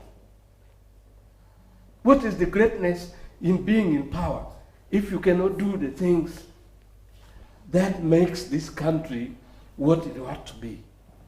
The potential of Uganda, you cannot compare with Rwanda, you cannot compare with Kenya. What pains me, it's not about politics. I am a professor of insects. In 2015, when they were removing Amama Mbabas, 2014. It was 2014 December. Yes. I came from my farm in Noya, and I stay in Luzira. And buses were ferrying NRMs to Nambole, and they were singing. But I understood what was going on, that Amama was going to be removed. I go home, I had dinner, I tried to sleep, I couldn't sleep. I normally sleep very early. I came down, I tried to watch TV, I couldn't. Then I went to my study and wrote an article, Political Succession, Why Can't We Learn from Trees? Why can't we learn from trees? Yes. It's a very fundamental article. And that is the point. That whatever we do, if what you do doesn't lead to a smooth and positive succession, and that time I talked about all these guys, that year was when Kamporore had just been overthrown. And I said, and I had formulated my theory of my law of cumulative error. That in politics, the mistakes you make don't go away. They accumulate like weighing sugar. But unfortunately, it is weighing sugar in the dark. When you have a 5 kilogram stone and you are lifting this, you said, the scale is not moved yet. The next piece may be just grains of sugar and boom. So while Chris is talking the way he's talking, I'm only trying to help them to see more beyond NRM. You walk out here, people are angry. Hungry or angry? Angry. Angry also, but angry. If you want to see anger, go on social media. I've been a subject of attack. It is incredible. Oh and my God. The vitro? When you see this anger, sure, and you care about the country, you cannot focus about your party or elections. And by the way, the President Museveni is somebody whom I've associated with, because. And you respect him. Oh yeah, and he respects me too. I can tell you, that in 2015, he actually called me and asked me to join the Electoral Commission. And I said, this is a very big thing. Let me consider. You're still considering? When are you responding? Because I write my own history. Mm. I'm not going to soil my hands. But I will not keep quiet. That is why I came to this studio. So that I speak. And I'm speaking not for my sake. I'm speaking for the sake of this country. If we are serious people, let us sit down and talk. What killed FDC? Do you sit down? How? Me and Besigye, I was leader of opposition. There's no single day Besigye invited me home. I became a threat. You overshadowed him. I didn't overshadow him. You became an impuga. No. You pulverized the You position. became an impuga. Gentlemen, let's allow the professor finish. So when I saw what was going on, I quietly left. I finished my 2 terms as deputy president. I never contested any position. And I've left the party. See what has happened. What has happened? It's chaos. Really? Oh yes. Yes, it is dead. It's chaos. So Ugandans, it is bigger than this. It is good you invited us for an electoral roadmap. But as Ugandans, let us have opportunity to talk about the future of our country. Because things are not right. When you talk about things are not right, and talk about anger, and talk about transition and legitimacy, how do we get to that place? You're talking about the First is let us stop talking at each other. So dialogue. What makes it so difficult that we cannot sit down and talk and even quarrel? And in the end say, okay, I think I understand your point. Let us from here, let us try this. What will get us to that place? I don't know. We reached a stage where believers will say God.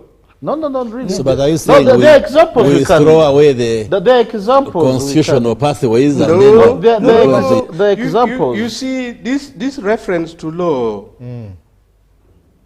that my brother Chris keeps referring to. The law, and there are lawyers here. They say the law is a horse. A big one at that. They're the ones who coined it. You can see what is going on in the Uganda Law Society. So, okay, we are talking of horses. Julius, you had a quick comment so that I get to Edgar. Okay. No, the comment I wanted to make is that what Professor Latigo is referring to is actually also in the Constitution. Because the preamble of our Constitution by the framers starts by making reference to recording our history, which has been characterized by political and constitutional instability. And it goes on our struggles and goes on, recognizing our struggles against tyranny. And we repeat the same history. Okay. Now therefore, and then the rest of the other elements. After that preamble that recognizes where we've come, the country has come from, it then puts in place the framework to avoid repeating the tyranny. But it is the same constitution and the circumstances that was decimated. And the circumstances that led us to this. And in that regard, it states that the only way, the only acceptable way through which leaders at all levels, for that matter, because there is a temptation to forget that elections and choosing of leaders is at all levels, from the grassroots to the top. But often we've tended to not to pay sufficient attention to this local government level leadership of all forms. Yet that is actually where service delivery happens. That is where the rubber meets the tarmac, if you want to say. And in most cases, voter turnout at those levels is abysmal. And that is why it is critical, just like Professor Ali mentioned, that we need to do much more in civic and voter education. And that is a collective effort. At the moment, for instance, I know that the Electoral Commission is accrediting various civil society organizations that are non-partisan to conduct and support the Electoral Commission in voter education and civic education. Of course, in the Constitution, the Human Rights Commission is mandated to conduct civic education. But the Electoral Commission and the Human Rights Commission work together because the two elements are joined at the hip. But we need to do much more of that. Okay. And voter education and civic education is one of the tools that we can use, we should use to immunize our people against a number of the ills that have been raised at this panel.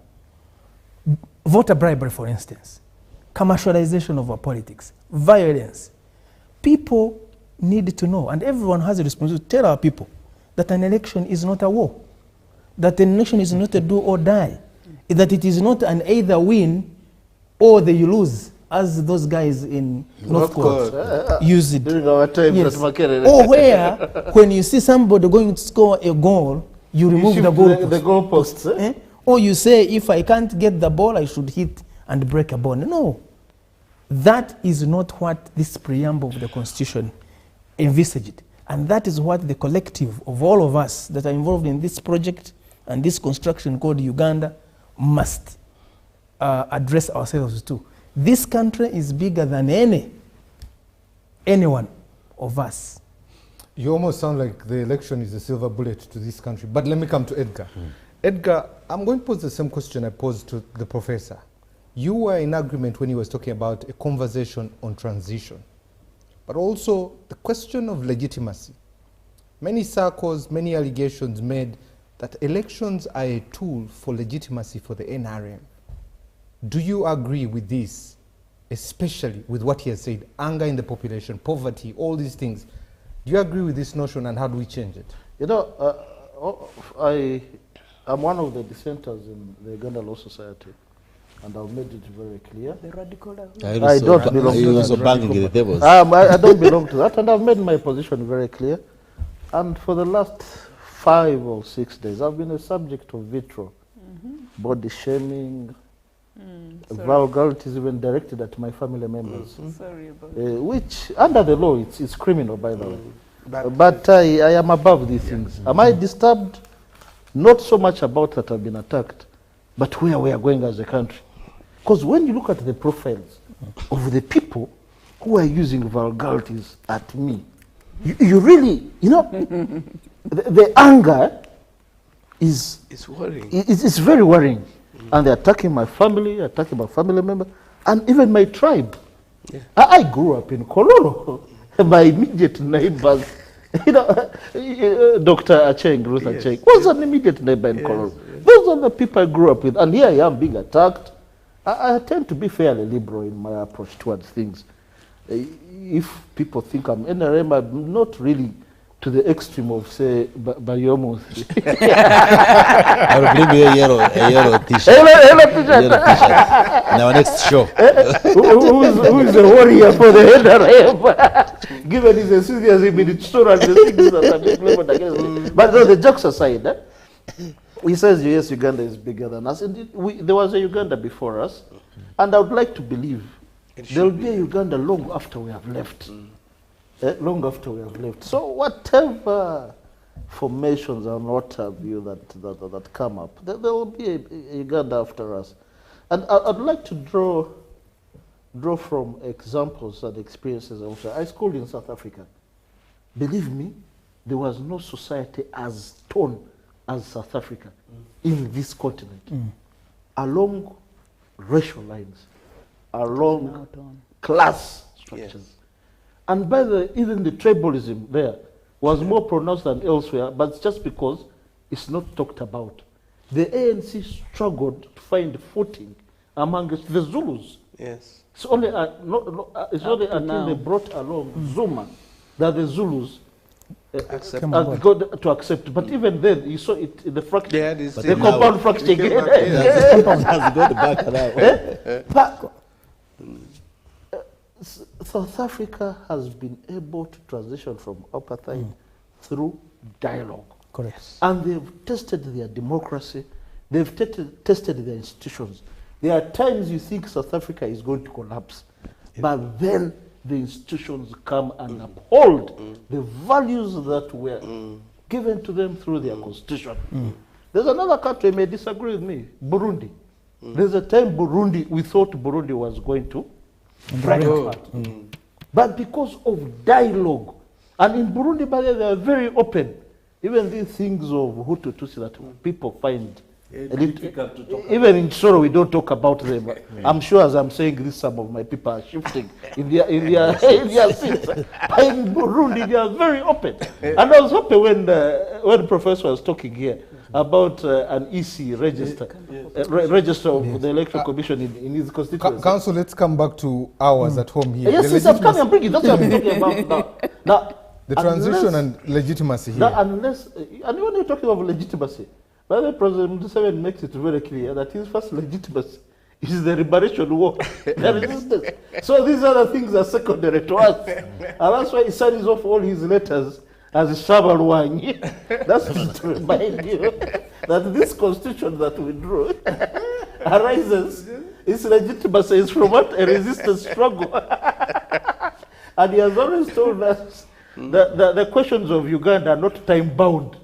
But when you interact with him, Timothy, President Museveni is even planning for 2031. He's not thinking that he'll hand over power. The possibility of election defeat in 2026 is very remote to him. It's the long term. But more seriously, we need to engage in real dialogue. Yes. There are certain honest dialogue. There are things that have been left unresolved. Some of the things that we need to resolve, even before we talk about the socio-economic transformation, are restoration, what is the word? Reconciliation? Yes. For the victims of violence, of political violence, of war, and of restoration insurgencies. of trusts. And exactly what Professor said before I come to Julius. Edgar, that trust, Luero, no one has, you've talked about conceding a speech. No one has come out to talk about Luero. No one has come out to talk about 1985 or 1980.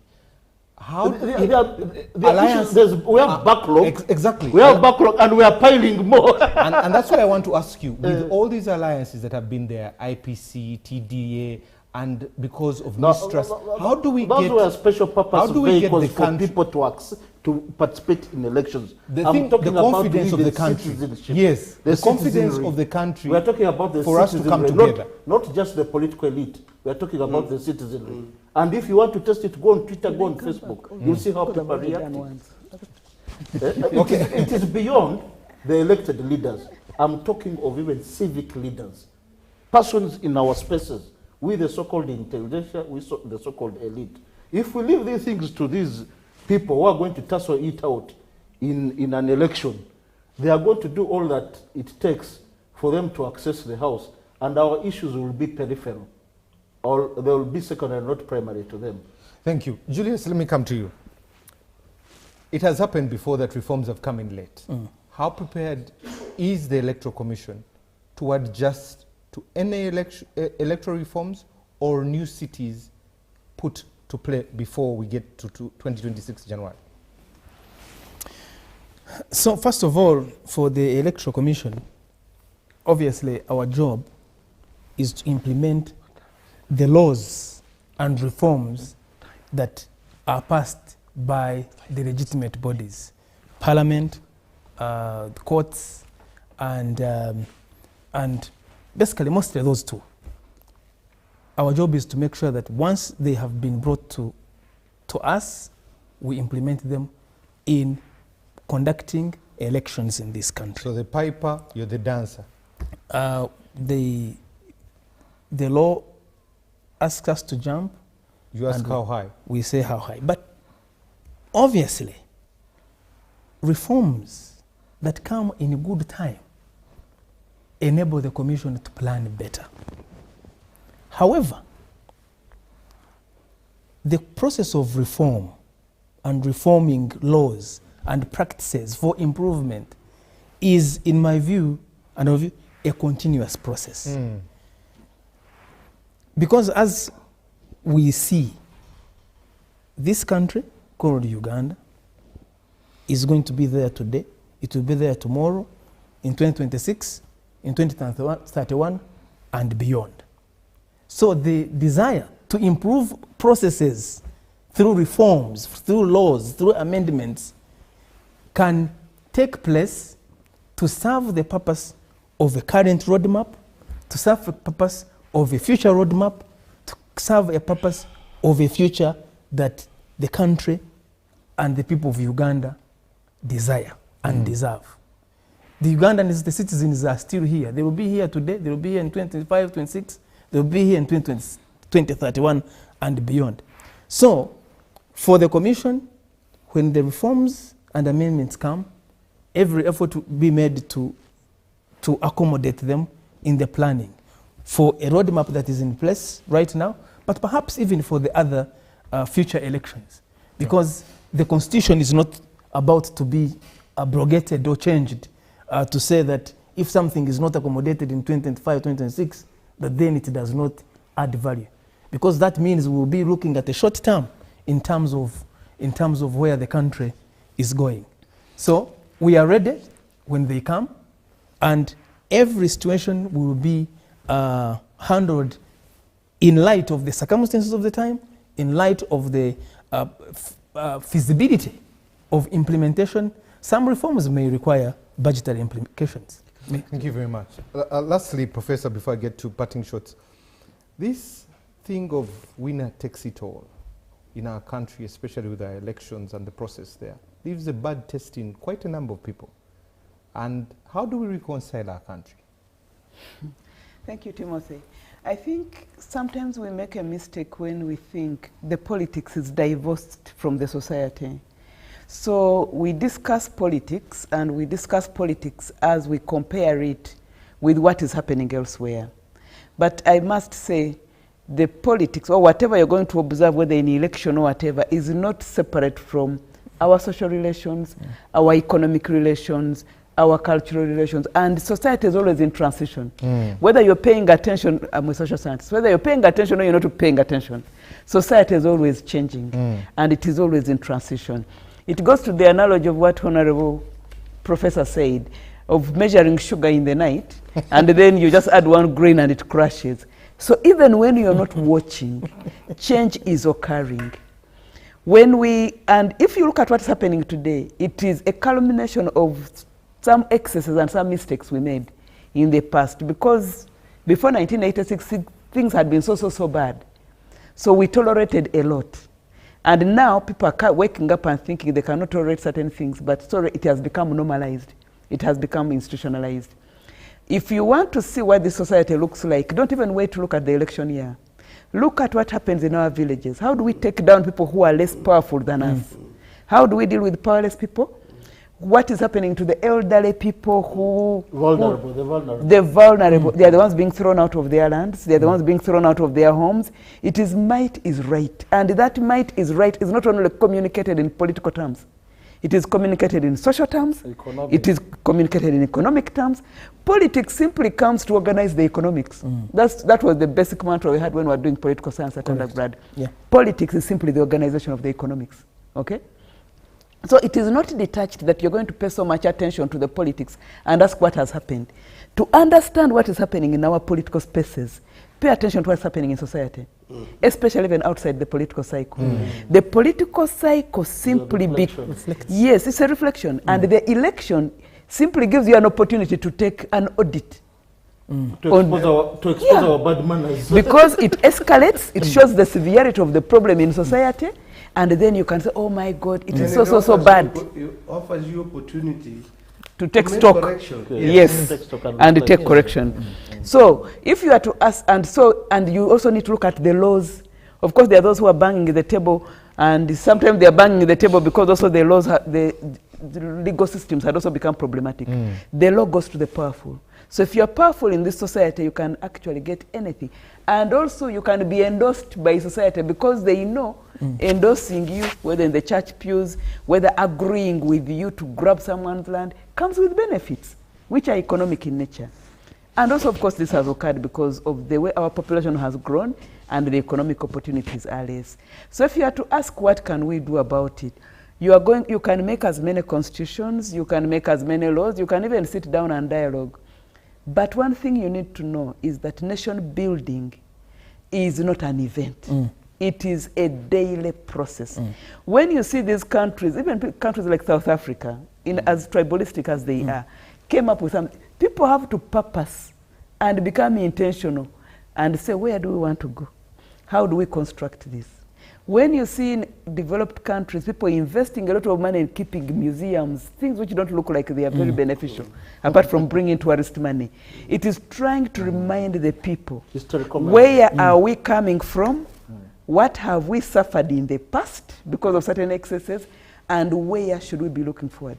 So when people have museums of war, museums of economics, you know, we tend to look at these things, and because we are science-led now, we think everything is just scientific. I was in the UK when I did my PhD. When they were launching National Science Weeks, those things are launched from museums. When they are launching their military, whatever innovations, they are launched from museums. Because the museum gives you the opportunity to look at how far you have come from. What consequences and mistakes did you make on that journey? And as you posture forward, how can you avoid it? So we can actually change this country around. But like the section you read about the Constitution, the spirit in our Constitution, is this being communicated in schools every day? Is it being told to people every day?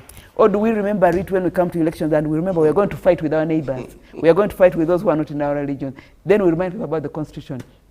No, let there be a popular version so that every child in school grows with it. Countries that you see having a kind of national identity do this intentionally. They don't just appeal to sentiments like we're in church and you're told go out and sin no more. The moment you leave that door, you are remembering the neighbor. You're already leering at a woman. Yes. So basically that is that. So we need to be intentional about nation building in this country so that we don't just lament about the election and reforms. That is just a stock-taking mechanism. The processes tend to go bad before that process. Thank you. Before I give you parting shots, let me read some feedback. This is Loboki Philip from Moroto. Some of the verification machines failed in 2021, especially in the mountainous areas. Is there any new way the Electoral Commission is addressing such an issue? Okay, thank you very much. Quite lengthy. This is Ronald from Soroti. Thank you for the show. My concern is that why is Dr. Baryomunsi of the Dr. Baryomunsis of this world scared of electoral reforms? Make electoral reforms to be the opposition's concern alone. And first, they realize that the cry of the electoral reforms is cry of the majority of the country, better for the future of the country. The concerns are good in faith because we are only one Uganda. Which reforms does he want? I think he's talking about electoral reforms. The problem with our elections is not about written documents or laws, but lack of implementers who can talk, who can walk the talk. Okay, thank you very much. This is Peter from Tororo. Thank you for the show. The Honorable Minister has avoided the question of who appoints the Electoral Commission leadership. You cannot underlook the impact that it creates when you are the one who appoints the person who runs the elections and announces the results. The ground is not leveled. Okay? The last two, thank you for the show. Shall never have free and fair elections in Uganda if the Electoral Commission is not independent. EC works for the President and has made him happy. Even Honorable Baryomunsi knows the mere fact of the President and the ballot assures him of the win. This is Khalid in Mbale. Okay. To Mr. Muchunguzi, the Bazukulu who reached 18 after 2021 will not vote in 2026 because they will not appear on the voters register because of lack of national IDs. Is that true? And finally, I must say I am impressed with the new spokesperson, befitting and complementary, entirety of responsibility for democracy, completely different from everything else. He's not just speaking English. He has conceptualized the duties of the EC. Bravo to him, Andrew from Kisoro. Okay, I will leave it at that. Thank you for the. I don't know if that is an oxymoron, but I will give each of you 2 minutes to give parting shots. I'll start with Professor Julius, Edgar, Professor Latigo, and finally the Honorable Minister. 2 minutes starting here. Yeah, thank you, Timothy. Maybe in conclusion, what I can say is systems are as good as the people who occupy them. If the people who occupy the systems have weird or unhealthy value systems, that's what they will take. If our schools, if we are generally a violent people, violent and intolerant, it doesn't matter which party is running and which leader of a party is running. The people who will orchestrate that violence on the ground will orchestrate it because that is the value system they have. So even when you get the gadgets up on the mountainside and whatever they are saying, even if everything worked, and I am interested in disadvantaging you, I will make sure that that thing does not work. Okay. So let us be people who sit and reflect what kind of country we have. In this country, we have a Ministry of ICT and National Guidance. That should be the mandate of that ministry. Where do we want this country to go? Where do we want the people to be? Otherwise, we've left. The teachers are violent. They are beating up the kids. Homes are violent. Churches are violent. Everyone is violent. Then we expect to be saints just because there's an election. If people who are violent before elections will continue being violent. So let us work on the morals of the people. Let us give people direction, not leave it to everyone to decide for themselves. Then when these cycles come, we shall be ashamed of each other. So I think that's why I can leave it for now. Otherwise, I'm hopeful about the electoral roadmap. But I think I don't know why you're delaying on at least the 3 milestones that have bypassed you. But we hope you'll be able to catch up. And those who are in charge of making these things happen, do it. And lastly, please, I still appeal for civic education and voter education, because I know where this is not provided for, the women and the vulnerable will miss out on this election. Okay. So they will be taken advantage of in the election, in the actual voting process. Thank you. Thank you very much, Professor. I hope the churches you meant the foundation that the Honorable Minister is talking about. Julius, over to you, 2 minutes. I just want first to clarify that there are no milestones that have been missed. The demarcation of constituencies was supposed to be in August. No, they were undertaken.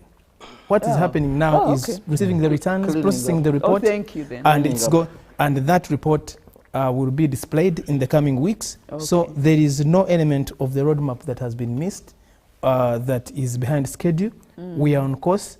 And so we call upon everybody to participate in the remaining other elements on the roadmap. Let me first of all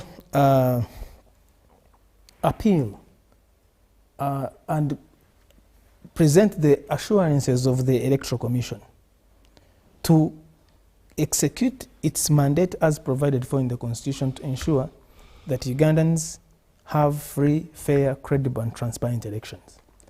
Let me also state the point that the Commission has been making over the years, but also in the recent past, that a credible, free, fair and fair, free, transparent election is a responsibility of all the actors that are involved.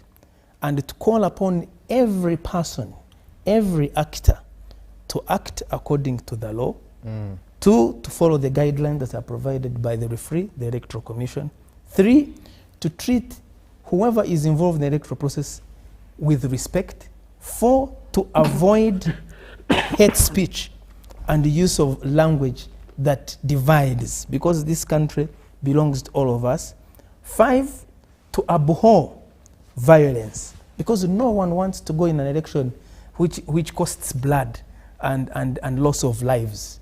Number 5, to check the issue of commercialization, over-commercialization of our electoral process, because it undermines the very essence for which the framers of the Constitution that put in place the framework for conducting elections envisaged. And finally, to emphasize the point that the chairperson of the Commission always makes, that there is only one country called Uganda, and we all must live in it peacefully during elections whether there are elections or not, but most importantly that elections should not be a cause that disrupts the normal life of Ugandans. Okay. Ugandans have better, more important things to do. They have livelihoods to have. They have businesses to attend to. Investors have investments to make and ensure that the country continues to be stable, peaceful, prosperous, and progressive. Thank you very much. Edgar, your 2 minutes. I'd like to borrow, draw from the richness of our languages. There's a saying in Uganda, Chosiga, Chokungula. What you sow is what you reap. Is what you reap. If you sow in the Bible, in the book of Galatians, Galatians. Paul is related to Galatians. So if you sow seeds of violence, violence shall you what? Reap.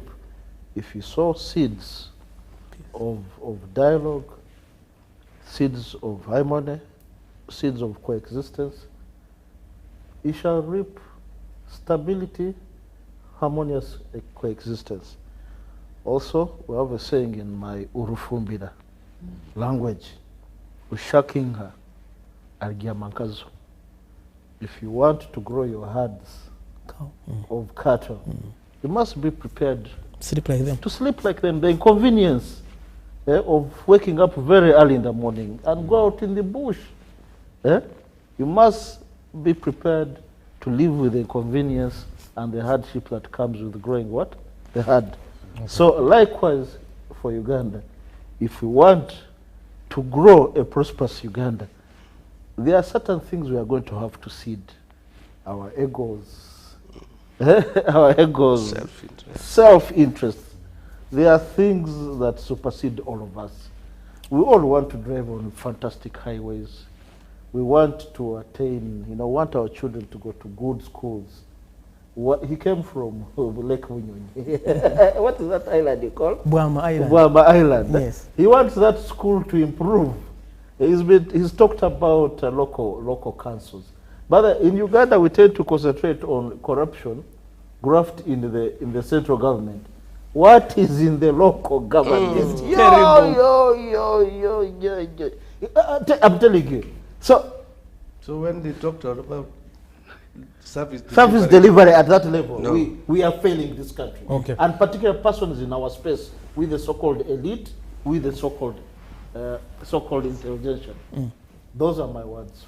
Thank you very much, Professor Latigo. Well, Mr. Moderator, I must really appreciate the attitude, the approach with which we participated in this. Speaking from without restraint, speaking honestly and positively. I enjoyed it. And then I appreciate the comments of the people who send message. We encourage them to continue watching these programs, to discuss some of the things that they hear from participants like us. But for my ending, I can sound very, very concerned, but I had a status in Parliament, and they used to call me a perpetual optimist. I am a perpetual optimist, in spite of the seemingly huge challenges.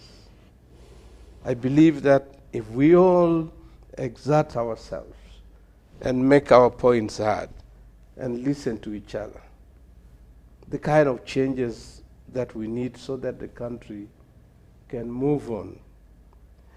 Honestly, beyond the NRM revolution, it cannot be the alpha and the omega.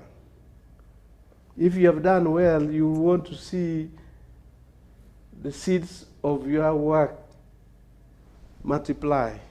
Okay. Thank you very much, Professor. Lastly, the Honorable Minister. Yes, as we conclude, one, Nation building is a responsibility of all of us, whether you are in political leadership or leadership of the faith-based environment or civil society, or even ordinary citizens. All of us have a contribution to make. And indeed, Uganda is changing. There is a metamorphosis. This is an insect professor. Insects undergo change. Going on, Uganda today is different the way it was 40, 50 years ago, even 20 years ago. With technology that has come, we now have televisions, we have radios, we can send mobile money and you can withdraw money from the bank and send it. A lot of things have happened. We have space where we discuss, like we are here, from different political persuasions. Even in terms of governance, we have platforms from parliament, district councils, sub-county councils, up to LC. So you cannot say that Ugandans don't have platforms where they can engage.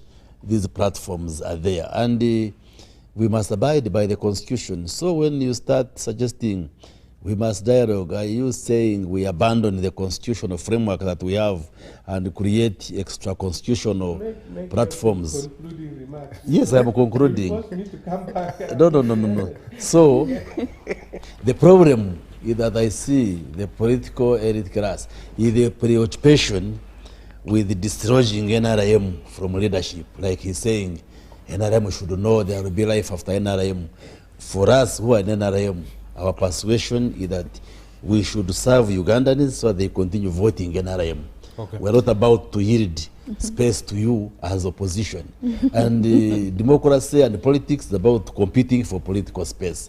If we deliver for Ugandans, they will definitely vote for NRM.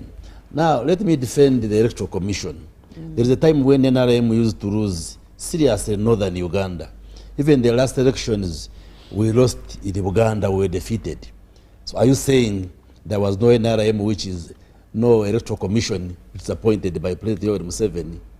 So this thinking that probably the opposition didn't win Uganda because the Electoral Commission chair and members are nominated by the president is a fallacy. Like I have said earlier on, if you want political power, go out and sell your message. Sell your message. The Electoral Commission is merely a referee, so do not blame it. Lastly, let's also say no to violence.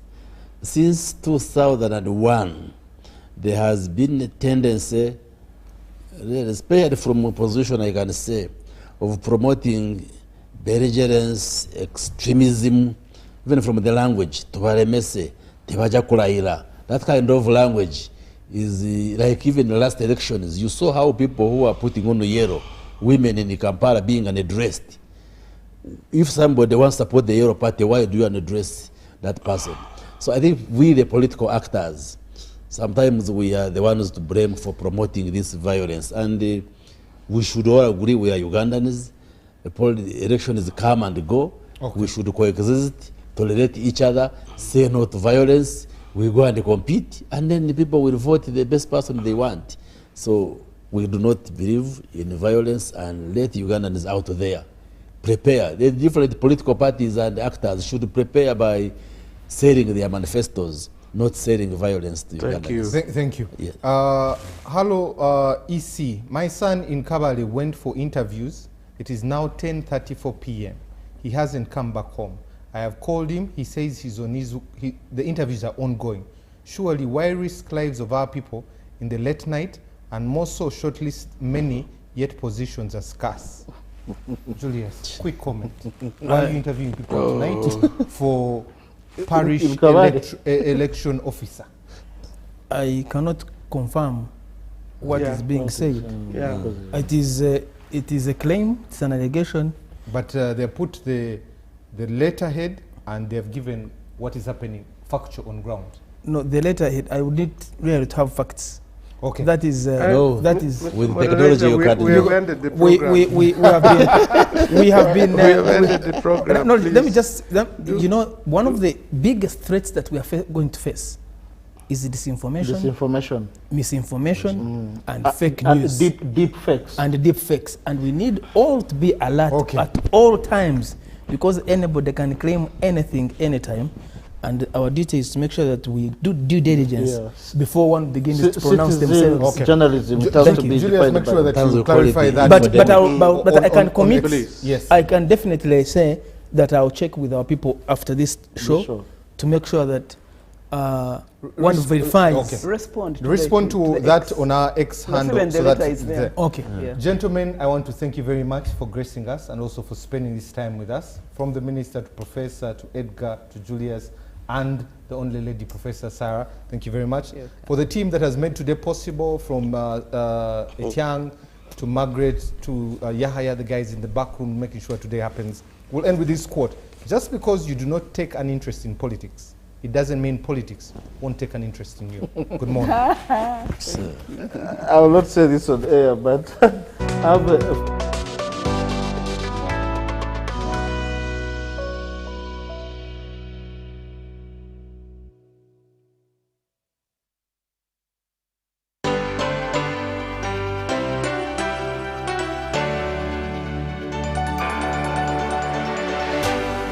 UBC, inspiring Uganda.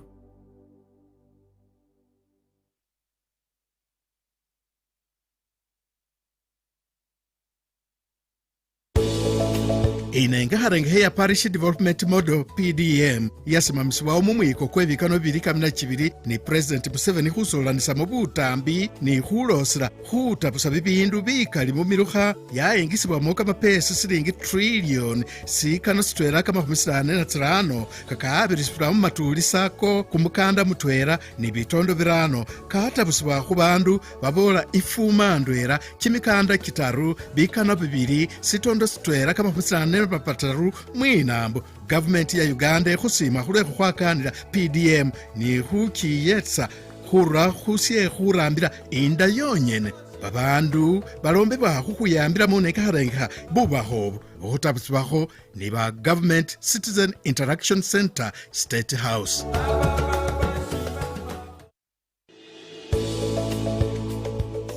Parish Development Model, Lobu President Yoweri Kaguta Museveni, Itege Okarula 2022, Anwaiti Jibakoro Kalia Tomoronya, Nesikwa Nako Rice Rigin, Etrile Nedope, Deja Sisa Koilwe de Parete Ilukumini Tomon, Keda Akwatakan. Anakidona, Itungalwe de Parete, Million Tedope, Imeda Unoto Tomo Parish Development Model, Anatari Uganda Kere. Isiala Mikitapugano Uganda Yasi Kere, Anwaija on Kacham ne Parish Development Model, Osodo Tedai Tosomanesi, Anwamu Atara no Kalia, Kaijal Aswam Anwako Ikiboni. Isinyiko kiti as a president, ayata kita igange Parish Development Model, tetera kere tunakwa puwok ejokunari. Esiriata na yanga utijo, eriong teloa Government Citizen Interaction Center, State House.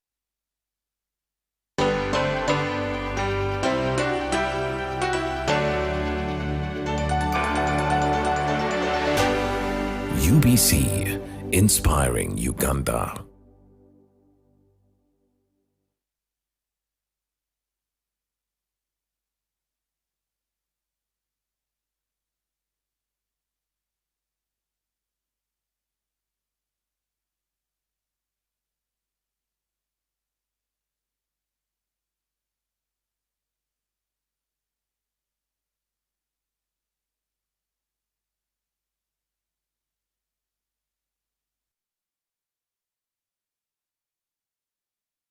La Oberdorf, una de las mejores de este Wolfsburgo, especialmente en quedarse esa posesión de balón. Eva Payor levanta la cabeza la goleadora de esta Champions. This is a warning for people that are returning just to be mindful and watch out for unexploded bombs. You can see now the state of the destruction. We're just passing by shops here, apartment blocks that have been completely destroyed. There's